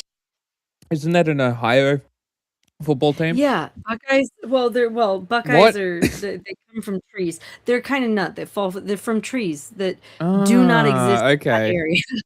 What the that's fuck? weird. I don't know. It's people name places after other places. I don't get it. Doesn't make I sense. see why it's called a Buckeye. That's so interesting. You open it up and it's black. Interesting. Yeah, Fascinating. It's a Buckeye. Yep. Interesting. But yeah, I have no idea why they're. I guess I don't know. Maybe Buckeyes do grow. I don't think so, though. I don't. I know they grow here. I've never looked up that map. I'm going to be honest with you. We do have most of the cool trees in the Midwest. Not all of them, but most. Yep, they do. Mexican Buckeye. Oh, okay. Oh, they have their own Buckeye. Okay, Oh, okay. I was wrong. fancy. I take it back. Take it back. It's not weird. I bet you there's Buckeyes on that road. Yep. Anyway, The Mexican one is pink. Cool. The thing. Oh, really? Yeah, the Wait, flowers what? are pink. I've never seen that. Oh, the flower. I thought you meant the Buckeye Mm. itself. But no, the thing that you were saying, oh, that's neat. It's because they live out where it's like flat and they can off road in those Yes. things. Yeah. Yep. Yeah. Handy. Love the desert. Oh yeah. Here, but now it seems like it's mostly just loved ones. This family telling us Christian Diaz is the man they say was killed by police as he was trying to protect his loved ones. A Valley family pushing for answers and accountability after a Phoenix police officer shot and killed a man Monday evening in his home. The victim, identified as Christian Diaz by family members, was reportedly at home with family when an armed intruder broke into the house. The shooter, when he was breaking in, he shot my brother in the ankle. He's in the hospital right now. Multiple family members say Diaz was an intruder into a chokehold, but when police, the violence didn't end. One son and a neighbor sharing details of an interaction between Diaz's wife and the officer. My mother and my You telling me bro took down an armed intruder and the police shot him for it? Cunts. Yep. That is exactly what happened. And the police won't even say that they fucking shot him. Unfucking real. They won't even, they're saying a shooting happened here. Oh my god. little brother, they came out and told the officers, don't fire. We don't need your guns. Everything's under control. We have the shooter down. And he asked her, like, what happened? And she said, there's the person that was shooting inside, and my husband is holding him. So she said, be careful, because my husband is holding him. And it was like in seconds that the policeman came inside and he shot the husband. Okay, question. Were they sheriffs? It seems to have been police. You're going to have to, we can put it back at the beginning of the thing, but she was saying the police haven't said. So I don't think so. But also, this is Arizona, so it depends on where. It says Phoenix? No, it's Phoenix, so it was probably police. Yeah, okay. But I will say this about Arizona. A lot of that state is run by organized crime. Great. Yep. Fantastic. I guess that's what happens when there's sparsely populated. My cousins are from there, so okay. Yeah, it's a whole thing. Seems very flat and hot. It is. Yep. Yep. And you can move Another people son. to the desert where there aren't. You move people and things where there aren't other people. So That's true. you know. That's very true. Yeah, and the only things that you go, like, I don't know. Yeah, that state is run by organized crime. Just a thing to know about Says Arizona. police Yeah. got the wrong man. They mistook him for the shooter and shot him in his jaw, and he crawled back into the living room bleeding out. Police have not Great. released much information on the shooting, but say the officer shot through an open door and a man was detained on scene. Meanwhile, Okay, why? Because they were scared. I watched another video today that was absolutely insane. It was some defense lawyer. I thought it was going to be about Alex Preddy, right? No, it was a defense lawyer talking about totally separate other shootings, right? He actually ended up Great. talking about the Acorn shooting, but he was talking about times that you would or would not legally have the right to return fire on police officers. So Yeah, he was just showing some videos of like the most atrocious. There's this one where a woman broke into her own house because she lost her key. So Oh she my broke her God. own window, and her neighbors saw her and called the police. So they showed they up to killed her her? house, knocked on the front door. He didn't actually say in the video, and I was afraid to look it up. Knocked on the front door. She lives alone. It is dark. Yep. It is like at midnight-ish. So she grabs her handgun, walks towards Oh the my front God. door. They catch her silhouette, and then Oh my God. 2 cops unload their clips, say shots fired, call for backup, and then unload another clip each into her house. Like, just They not even aiming reloaded? at anything. Yes, they both reloaded and both emptied both clips, like into the door, into the wall, into the windows, just into anything, because they didn't quite know where she was.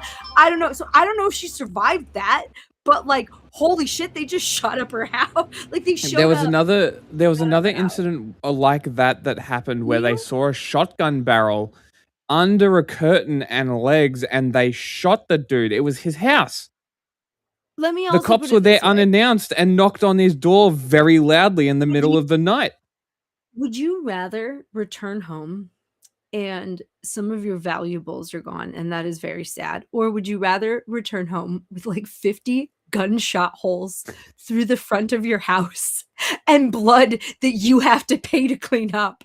Like, which, I don't know, buddy. I think, and then I'm pretty sure, pretty fucking certain, you can have the firearms. I'll buy new ones. I'm white. Yeah. You know? Yeah. Like, I don't know. Like, Yeah, that's how I think. it's nuts. Like, think about that. Like, even in that situation, if that had been an intruder and that woman was coming home later, what would she have come home to?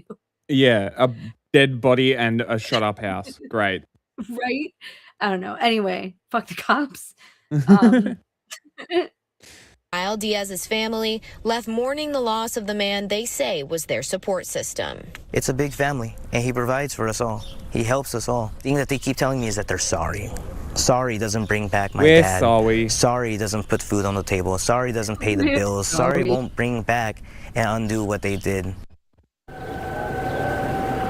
And we do want to reiterate that at this time, police have not confirmed what bullet did hit this man and kill him, only that an officer fired through an open door, and then the officer-involved shooting did take place. Now, as for the initial shooting with the alleged Certainly sounds like they shot intruder, him. police have not given a motive for that at this time. Ice cream. They did say that Arizona's Department of Public Safety has taken over the officer-involved shooting investigation, and the family has set up a GoFundMe for funeral costs as well as other expenses. You can find a link to that on our website, Fox 10.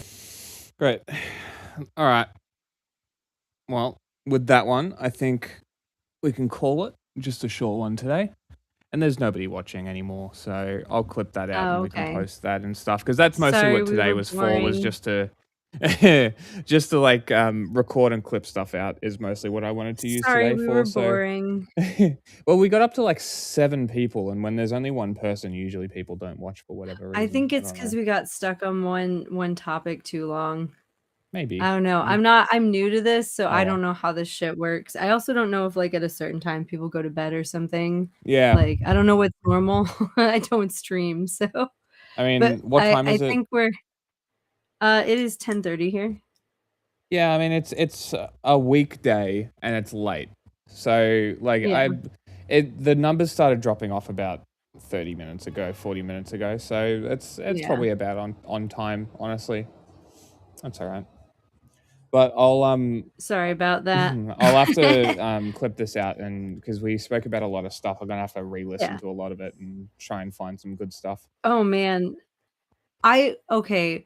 So we're gonna have to find a way to like, I don't know, organize things because I'm so ADHD that if I don't have a list of things or like whatever. Okay, well I'll tell you what I can get you Yeah. to do. We need to get a 'cause I little more got organized so we don't lose people. So I got shown the story about that Chinese girl, and I was shown a bunch of videos. So I asked the person who showed me, "Hey, put it in a document.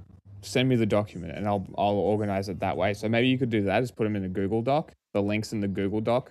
Yeah. In the order you want them shown, and I can just open them as we go. Okay. That's probably the easiest possible The way. other thing is you and John don't like to pre-watch things, do you? No, we usually come in No. blind. Yeah. Okay. I was gonna say I've been giving you things that I've already watched through. So yeah, I'll start making lists of links, I guess. And they don't have to be have like have super extensive. Like if they're small, short news clips, whatever. If they're 15, 20-minute videos, Yeah. so be it. We'll pick and choose. I was gonna say most of them are just like news clips. Like the other thing from Arizona was like they picked a very popular restaurant that had 15 locations across like Phoenix and whatnot, and then rated all 15 of them great. at once. Awesome. And they told, like they walked in, told everyone at every location, don't worry, your bill will be handled. And then they pepper sprayed children and families just trying to observe in the parking lot. And it was a whole thing. And they did a good news report that was like 5 minutes long, but I didn't get you the link. So I don't know. We'll get better at it as we go. Yeah. Sorry, I'm new to. No, we're just And because we easy. don't usually plan the videos that we watch and the running of the show. We kind of just bring a list and have rough topics and go from there. It keeps it less rigid and more fun. Did you get the link that was in the private chat? Yes. Because that's the one to You know what? Next week, if you guys want to do like an hour and a half, if we end up like pausing and talking or something or talking afterwards, that's a good one that like we can watch that and talk about it. We could do that. Yep. If you need to come on for like a segment that's not like forever, because I'm not sure that between now and next week I'll actually have much time because pretty sure the kids are going to be home the next 3 Yeah, well, days. apparently there's another storm hitting next week, so I wouldn't be surprised. Exactly. Yeah. All right. Yeah. Cool. So anyway, we'll let you go. No worries. Cool. Well, Later. see you later.